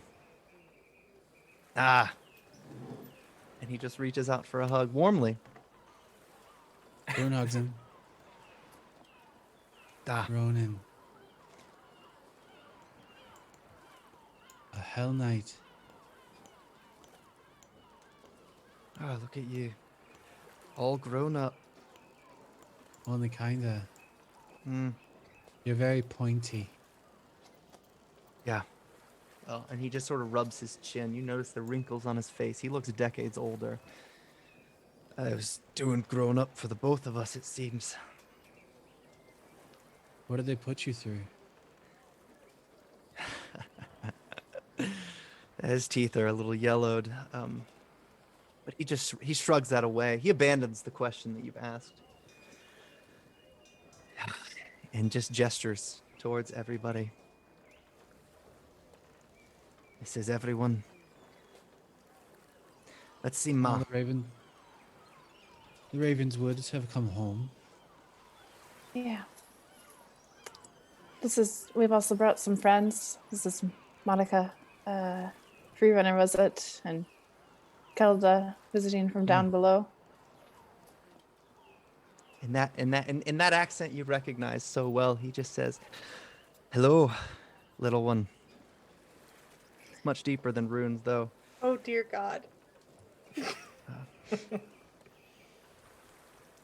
Monica is speechless and just.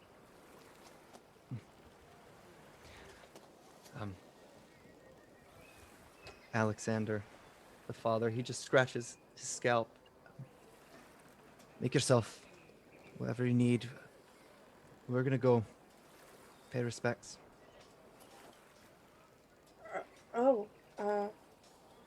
Okay. Be back shortly.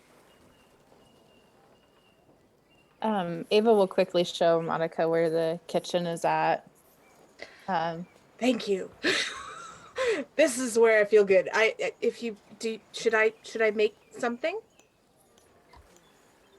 Yeah. Sorry. You also haven't been there in a long time. I'll make something. The whole family's here. Yeah, exciting. And I have something to prepare for not having much in here for more than one person. Not a problem. I've got this. Sorry, No. You do the family thing. You do the family thing. I'll do the cooking, and that way you can enjoy the family thing, and I can do what I do best. Yeah. Oh, okay. Okay. She'll go follow everyone. We'll cut back to that. Vesperin, Sailix, Aghi Right. too. What have you been up to? Spend some I time. assume Sailix would have went and gotten Varys, brought him down, set him next to the fire, covered him up, whatever else not.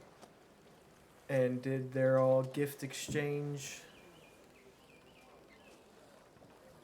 What about you, Vesperin? Yeah, I mean, she would be hanging out with all of them, obviously. She already gave Aghi her gift.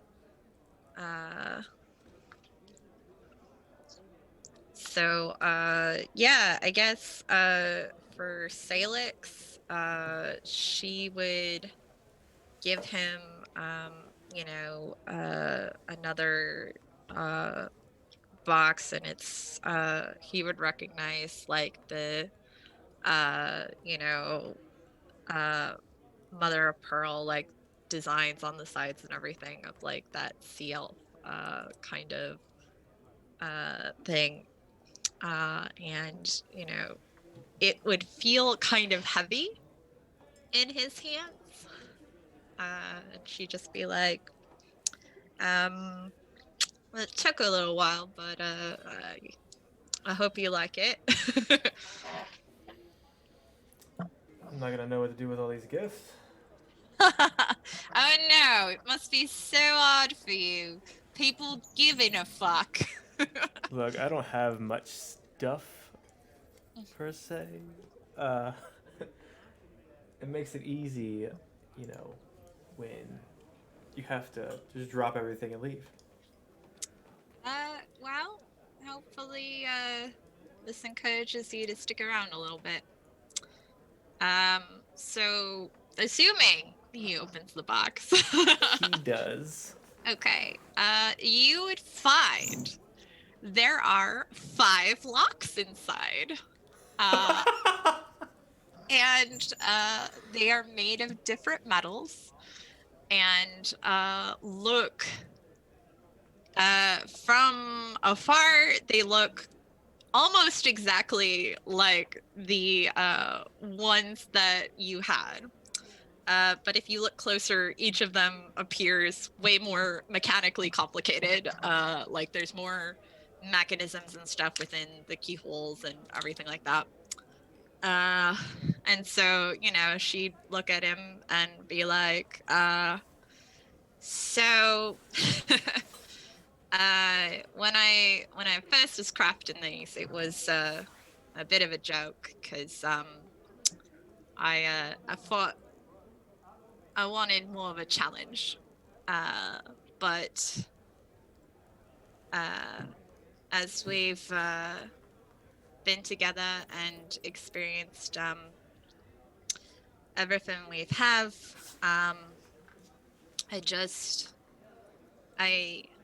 I want you to know that I want to be there for you and protect the things that are important to you. So please take that into consideration also. I will put them to use right away. And as he kind of thinks about it, and he's like, as soon as I figure out where I put that chest at. Sailix pulls out a box, and hands it to Vesperin. This box, let me tell you about this box. Oh man! So, it is pure white, and on each corner it has little gold bindings that are holding it together, and it looks like dark, very ornate storm clouds that are drawn on it. And on a gold plate in Celestial on the front, it says, from the sky to the sea.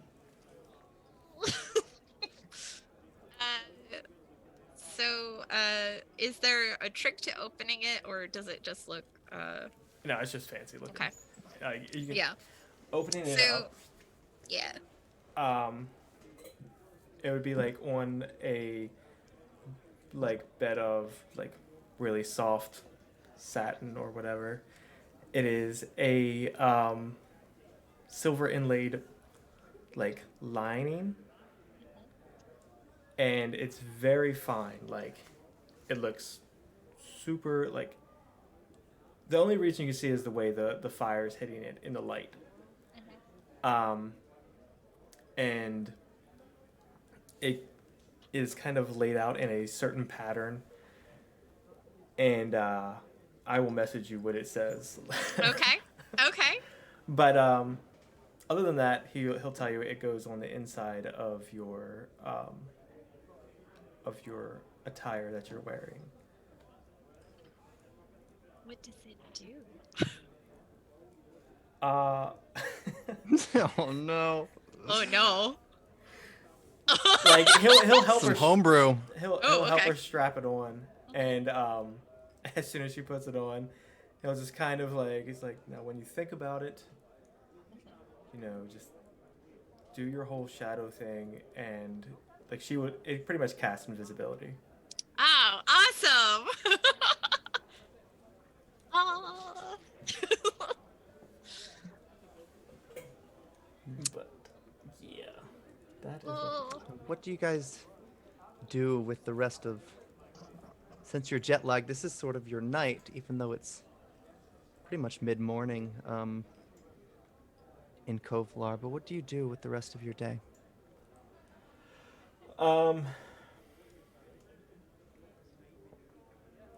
Sailix will probably spend it with Varys, just talking, playing games and whatever, like elven board games, he would give Varys a present. It was the bead of bone helmet that he wore when he led the Mwangi Expanse army. The one missing the one fang. And then he would give Aghi her present later. Because he knows she doesn't like presents. Ian, Vesperin would give Varys a deck of cards that she has like illustrated stuff of like sea elf legends and things on the backs, kind of like tarot cards or whatever, and she'd just be like, for both learning about me and practicing some more advanced tricks. With a smile, he pours through the cards.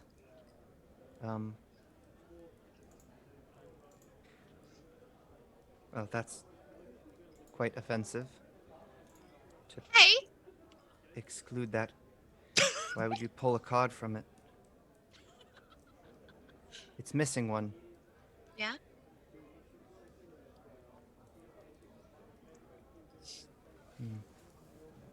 I know the one you're... The fencer. Do you mean to say you don't expect me to fence again?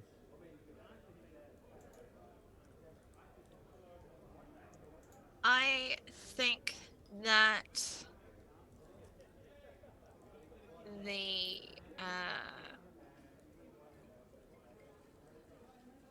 He'll pull the card out from behind your ear. you And then he looks at Sailix and says, okay. "That was one she taught me." And He's flipping a card over between his fingers. So With a little flourish there. I'm not Like I even said, that. a prodigy. He's your fucking son. Both of you. Fucking bastards. I love it, but I also... Let's cut 900 miles away. Rune. Poppy. Of the borrowed nickname. You, crest the hill with Ronan. Alexander, it's a small graveyard. For several reasons. Most of it's just the Ravenswood graveyard. It's quite obvious which one is hers. But Rune, why don't you go ahead?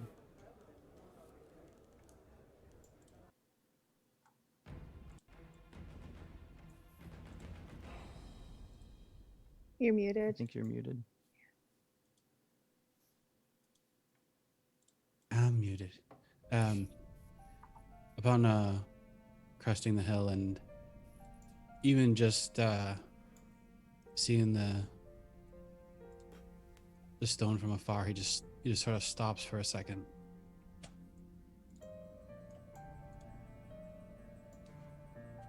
How long was she sick? It went fast. It wasn't too long.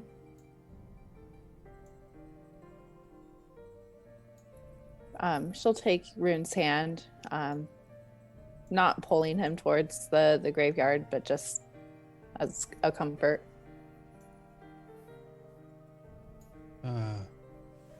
Rune continues walking, but it's a bit unsteady. How long after I left? About a fortnight after your last letter.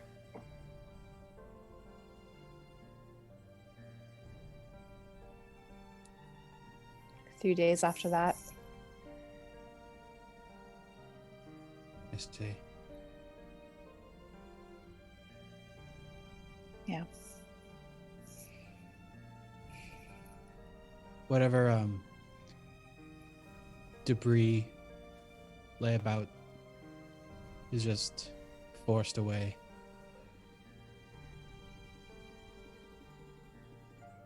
clearing the leaves and the twigs and whatnot.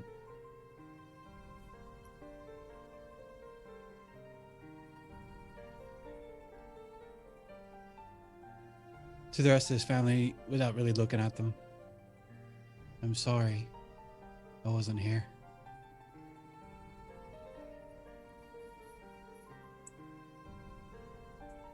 She I didn't thought do you were right by here. you. Yeah. I'm here now, sure. But I didn't do right by you like I was supposed to.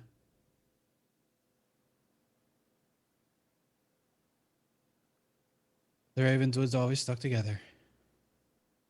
I forgot that. Very sorry.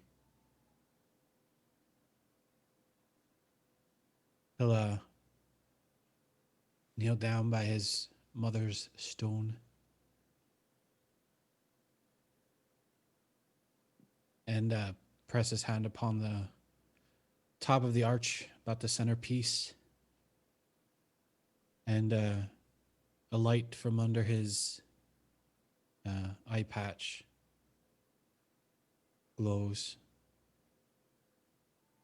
as this gravestone itself sort of, there's a searing kind of sound.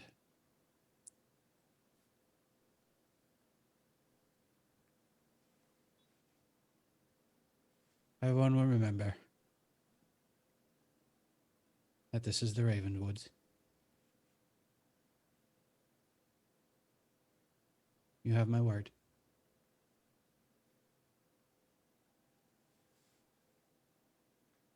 I promise to take care of my family.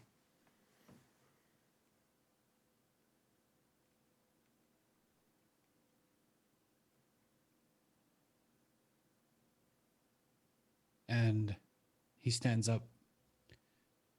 Where his hand was, there's a sigil burned into the stone of a raven. It's the same sigil that's on his tome. The same one that's on his pendant.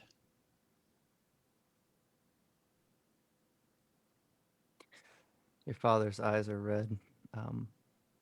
He had been crying when you weren't watching, but he doesn't look you in the eye. He smokes his pipe and just watches the tree line, listening to the sound of the owls in the distance.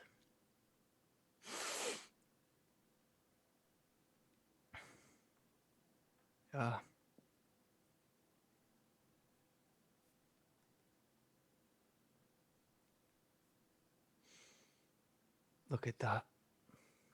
The whole noble estate. Just looks at the three of you.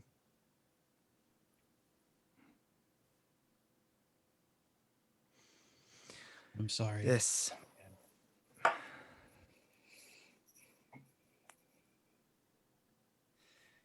If this is to be the end of the Ravenswood line,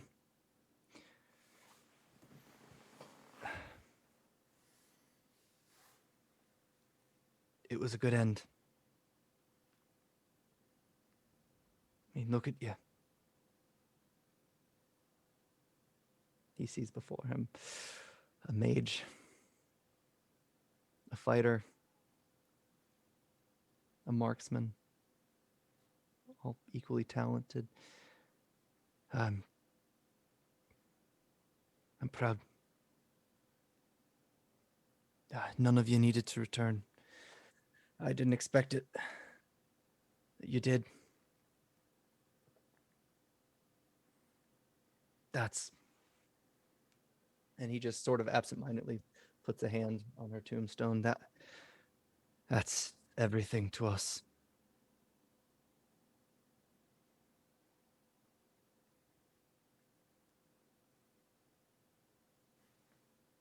Thank you for everything.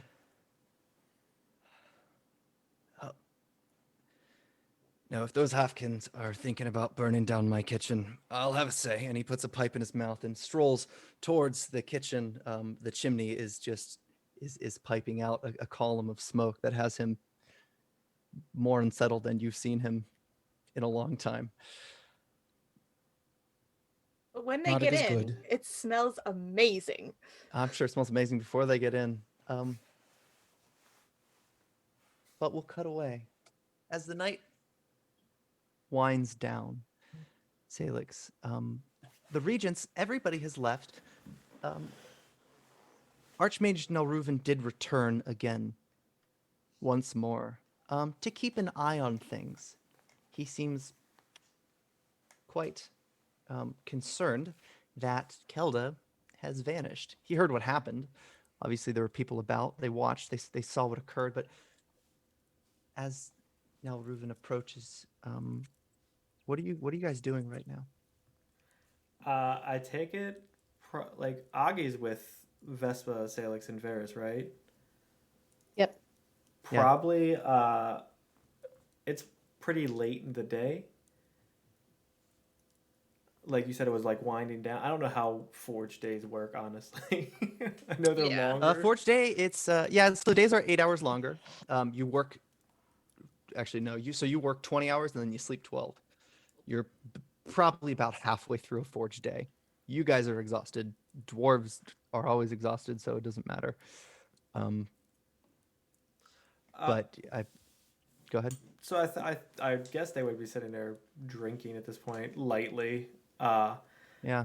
and just kind of like either playing some random game or like just trading stories.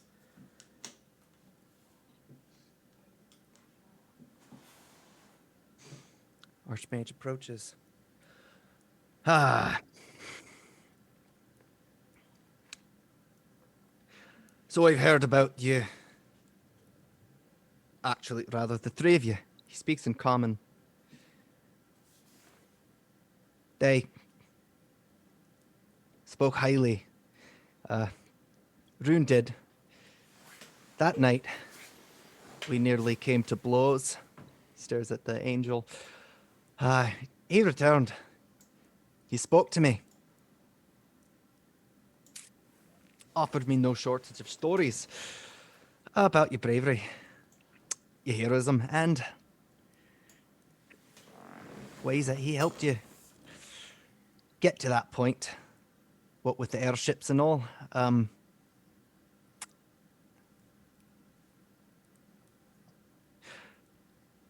Kovlar has no interest in picking a fight with Sagrak.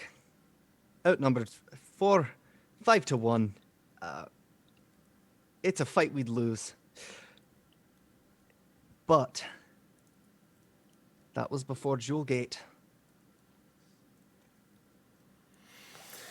Sailix will kind of like, with his foot, like push a chair out for him, like in gesture for him to sit down with everybody.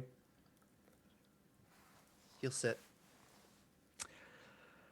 I saw you lot were keen on gift giving. I'll ask. Let's imagine the worst case. And he waves his hand. Suddenly before you is a little play battlefield. And as he pulls his hand, structures appear, sort of pop up like a children's book. And as it unfolds, you see a sea of small players, little pieces on this ethereal board. And Kovlar. Actually, you notice it's a cave system that just winds out until it fades away. Let's say you're here. And he points to Kovlar. And you notice the creatures on the outside. They're all like just replicated. It's not good detail. But some of them are gugs.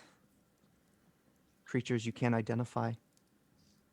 And let's say certain death is on the other side. Okay. One last fight to the death. To hold out for Kovlar. Are you flying in with us or flying away? He looks at your wings.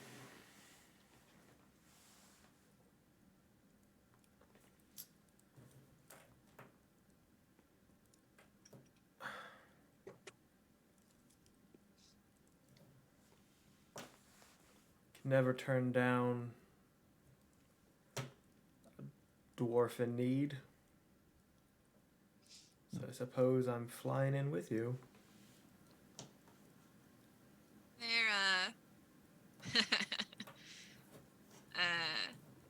we've faced certain death way too many times and somehow always managed to get back up again.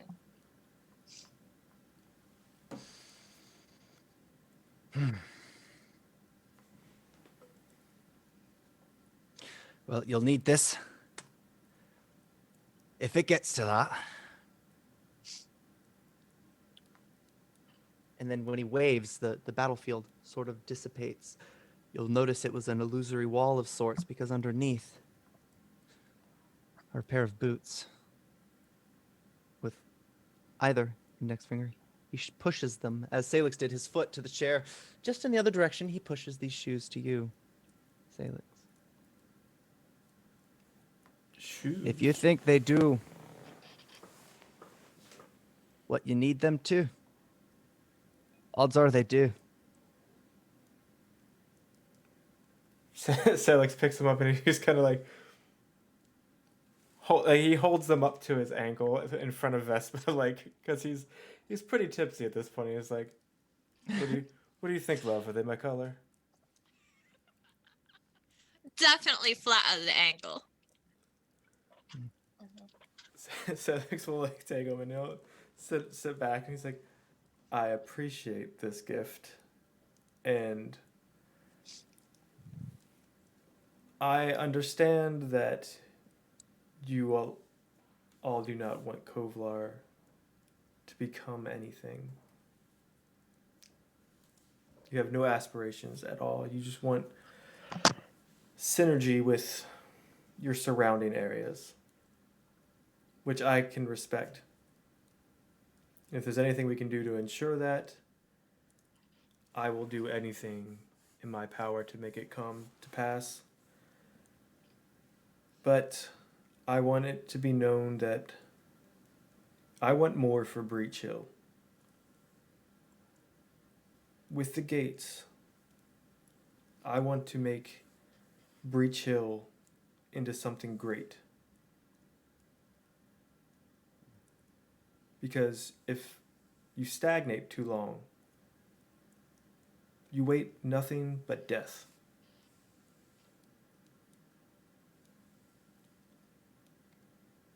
So you either change and grow, or you wither away and are forgotten. Aye. And he just looks around, noticing now that the place is finally silent. For the first time that you guys step foot in this city, he leans forward. Between you and me, this table. The day those bastards with the triad arrived. The seeds of change have been planted. I want you to kill them. What? Sailix leans forward. And who in the triad has been here? Look, you understand. You have to keep your voice down about... They're not to be messed with. People, they've gone missing. I understand. If you speak about it, you'd go missing too. He'll look, nod. I need you to understand something here for me. The reason the Unforgotten is anything at all, the reason we all exist as an entity at anything, is to destroy the Triad. Utterly and wholeheartedly. Shite. And you notice there's like this weight lifted off of him. To tell you the truth, half of us thought you were them. Ugh. Oh, come on now. They can't get good-looking people like this in their ranks. Well, So we haven't seen any of them. Vesperin like had been quiet as she's like running the just all of that, letting that think over, and she has the box with Belgora next to her. They're the ones responsible for murdering the last of the family that I had. And the ones that was responsible for this fang coming into my possession. So A bit of a grudge to settle. now the hard part.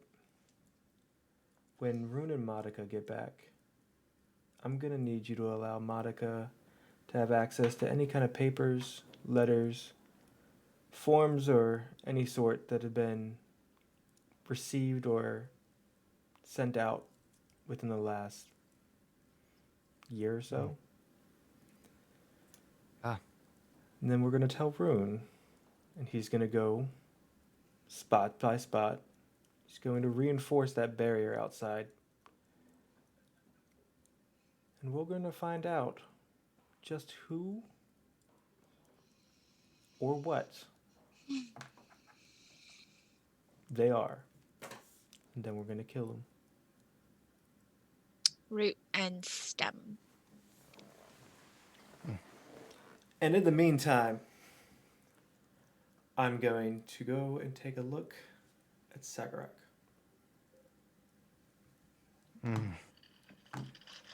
Good luck. I don't claim to understand Crystalhue, but if that's your fancy, have at it. I feel like Vesperin would put a hand on Sailix's knee and be like, "You can do that in the morning, though, can't you, love?" It's just pat her hand. It's like, oh, I wasn't talking about right now. It's like I am way too many drinks deep in the day to be going off swinging a sword at anybody. Well, not anybody. Oh boy. Between now and that thing, Sailix, did you want to speak with Aghi in private He did. at the end of this day? Like, he'll kind of corner her in her room. All right, Colleen. So, I know you're not one to get all uppity about gifts. And I'm not one to make a scene. Really? But don't tempt me. There's still time. He'll take a box out. And it's like, it's roughly probably about a foot by like 6 inches wide. And he will hand it to her. And it is just a plain black box. It's got some weight to it. And on top of it sits a stark red gem in the box. There's no traps or anything. It's pretty much opens like a normal one. But inside, you will see 2 daggers made completely of crystal. Now, I didn't have enough time to really put in the work that I wanted to with these, but if you throw them, they always come back. And if you look on the base of the hilt, there's a small engraving, and on each one, and on one side it says Colleen, and on the other one, instead of saying Aghi Gazbrek, It says Aghi Lavendil.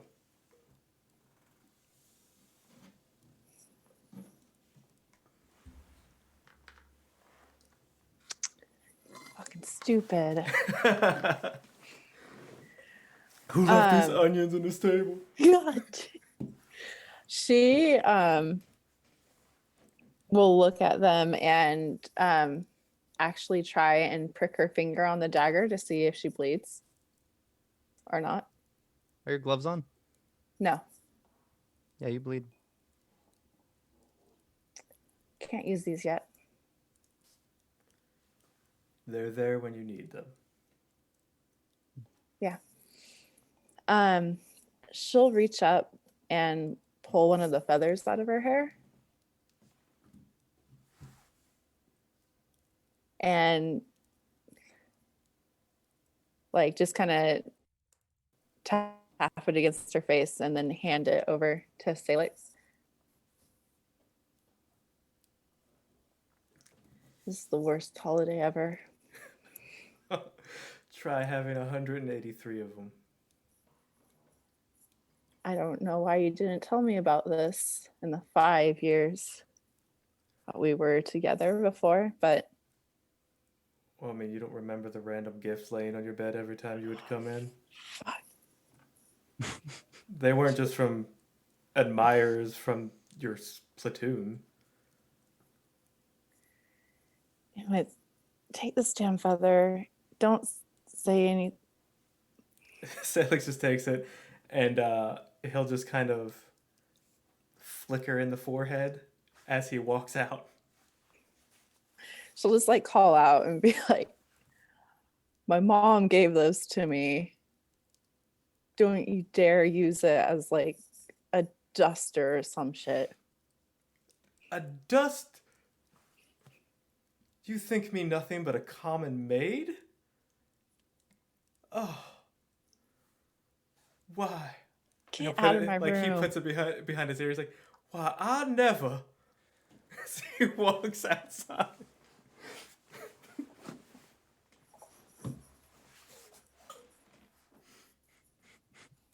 Yep. Back in Kent-area. Ravenswood, you all arrive in the old Ravenswood house. It's warm in here now. I convinced Kelda to help me tidy up and make it like festive. How Yeah. dare you? She's insisted on not rearranging things if it's questionable, knowing humans. But yeah, what have you prepared? So there wasn't a lot in the in the pantry. So I used the bountiful cauldron to make the vegetable stew. And then I looked around to see if there was like any rolls or anything. It's simple, but it's hearty and yummy. Right. As you all arrive and remove your coats, it is quite warm. But Kelda walks up to you, Rune, and is just extending a hand, like just holding out a hand up towards you. He offers a hand back. Ah. Grasping. No. I didn't bring any coin.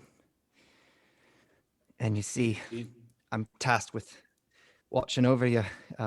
Time for me to get a room. You can stay here if you like. No, that won't be necessary. Leave you to these bits, but I'll take the coin. I'm sure you would.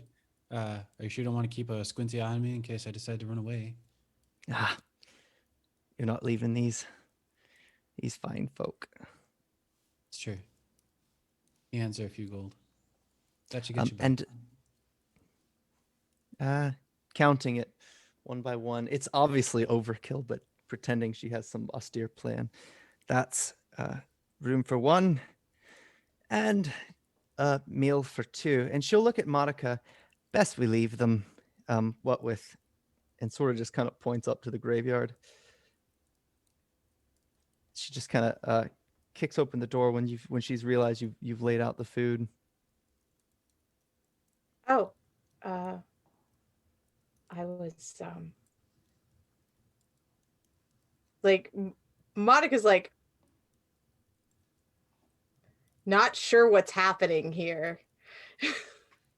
Because I don't want to leave. I don't want to leave my mother's cauldron. Yeah, she looks. Oh, if it's about. You think you're not going to be back here for breakfast? The way they cook. She looks at Rune. Do you want me to go? Just for tonight, if you don't mind. The Ravenswoods need to get to know each other again. All right, then. Keep your things safe. Thank you. And My pleasure, Miss Freerunner. Thank you. I told you to call me Monica. I understand, Miss Freerunner. All right. Well, it was nice meeting you all, and Happy Crystalhue, Monica. And to you. I'll follow Kelda out and be like, "Don't worry, I can take care of my own room and board." Nice lad. I can't fathom why he's so repulsive to me. He's repulsive to you? Hey, there's something about him. Interesting. Well, I thought it was just. Never mind.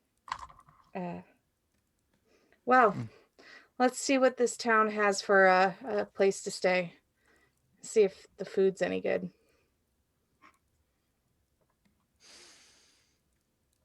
And you head into center of Cantaria.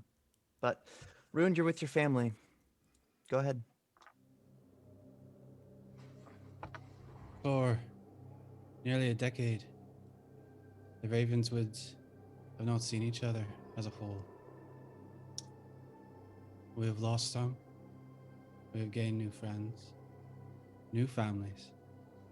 And for what it's worth, everyone in the telepathic bond can hear some of this as well.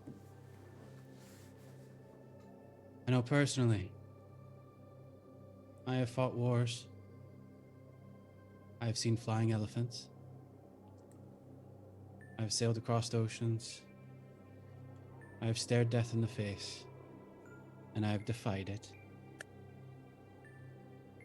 I have seen angels crush armies. I have seen an elf tear a beast apart with nothing but their passion.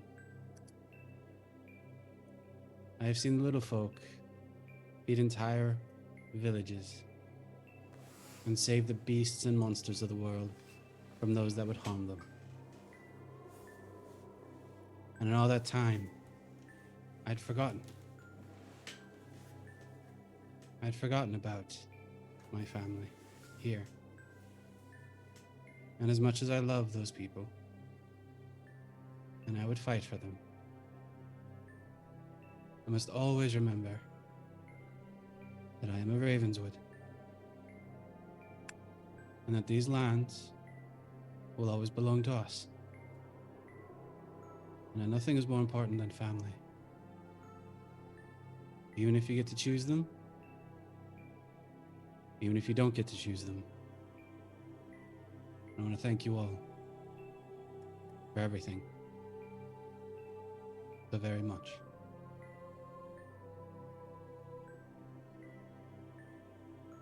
Happy Crystalhue, everyone. Much love to you all.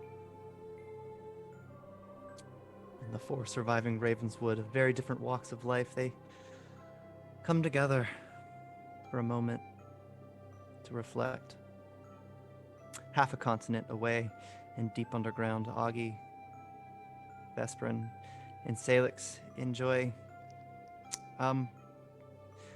their stay in a place that they hardly even knew existed, but one will enjoy. I'd like to think somewhere in town, as the snow begins to form, Monica is offered stay in a bed 2 sizes too large for a dwarf. the sun sets incredibly quick here, so everybody has like a different sense of the schedule. But as the snow falls down on Cantaria, the Scarlet Triad looms in the distance. But for now, everything is just okay. And that's where we're going to end it tonight, guys. Oh, man. Oh, man. That was the onion session. Oh, Wow. man. Somebody I put was tears in my eyes. waiting. Oh my god, I'm Oh, waiting for you man. to drop something right there. Right, I No. was I'm waiting. so I was scared. I So was waiting scared. for the music to turn. I Oh, know, God. and There's you a know, crack in the ground, and you all of you see it. yeah, everything you love is now dead. This my was God. all. This was all an illusion. You Ah. kill Aldonis, I will take Kurchanis and I will rip him to shreds. Oh, man. Better I'm not kill my not- baby. I'm not Ronan's lying. gonna hit something like, whew. I was fairly convinced I was gonna end that whole thing, and we were gonna look, and Dad was dead. Oh, no. I can't. Ah! Oh my No. god. That That's- would have been No. the best. That would My have Christmas been gift. awful. You monster! Yeah. I wouldn't Ah. even do that. No, I but would that, have. I did. I would have burned this game to the ground. So great. There's a hidden context here that the Vesperin was teaching Varys sleight of hand, and he decided to really fuck with her there for a second. Dude, like my first thought was legit like, I gave you a deck of cards of Sea Elf Legends. Why would there be a fencer? Like, you can't fence underwater. Like, that's where my brain was going. Like, what is even happening? Oh God. He was very proud It of was that moment, so regardless. good. It was so good. So Man. very God, I good. hope- Like, God, I feel hope you like enjoyed that's this like, session for sure. yeah, that was like such a great gift for her too, to just have him like, already do that. Like, God damn it. Well done. Oh man. Thank you for And that making me brings blush us- like 4 times throughout the session. Oh Good my job. gosh. That brings us to midnight here, Eastern time. So this is Crystalhue, Kuthona Yeah. 21st. We're on the solstice, baby. I guess we could just do our outros, so we can all like go lay in bed and like stay awake thinking about this. But let's Yes. start with Jen. Hi, I'm Jen. I played the Vesperin, the Sea Elf Rogue, and great troller of parties. I had a fantastic time tonight. I enjoyed making things that were exciting for the Ravenswood family. And man. you can find me on the internet as Savage Sparrow. Go to my website, savagesparrow.com, for awesome nerdy gifts and accessories and things. Spence. Hi, I'm Spence, and I have been Monica Freerunner, and clearly having an exceptional night. You can find me here on Twitch at Resonant Moon, streaming all my crochet goodness. Sam. Hey guys, I'm Sam. I played Aghi and Poppy/Ava tonight, and just liked listening to everyone because you guys tell such great stories. So I love it. Daniel. Hi guys, I'm Daniel. Played Sailix Lavendale today, and I was also directing. Yeah, it was a great game. Yeah, I got to give some gifts. Got to see some people's reactions when they got, that special last name. Yeah, you're welcome, Sam. Ooh. Just for you. Yeah, you welcome, Sam. You welcome. Also, coming up into the new year, we do have some new stuff coming up for you guys. I am running a 5-episode mini campaign with some newer people that are to the Pathfinder community. That's going to be awesome, so definitely come check us out then. It kicks off on January 15th at 8:30. And I saved this for last on purpose. Mr. Smith. So I just threw you through like a wood chipper there. I just, man, I don't know why. It's addictive. I can't get enough of it. I'm in the shower. Yeah, like, how do I? put the wizard through more shit. I mean, every day I try and figure out how I can stab you through the eye. An eye for an eye, I am right? Mr. Smith.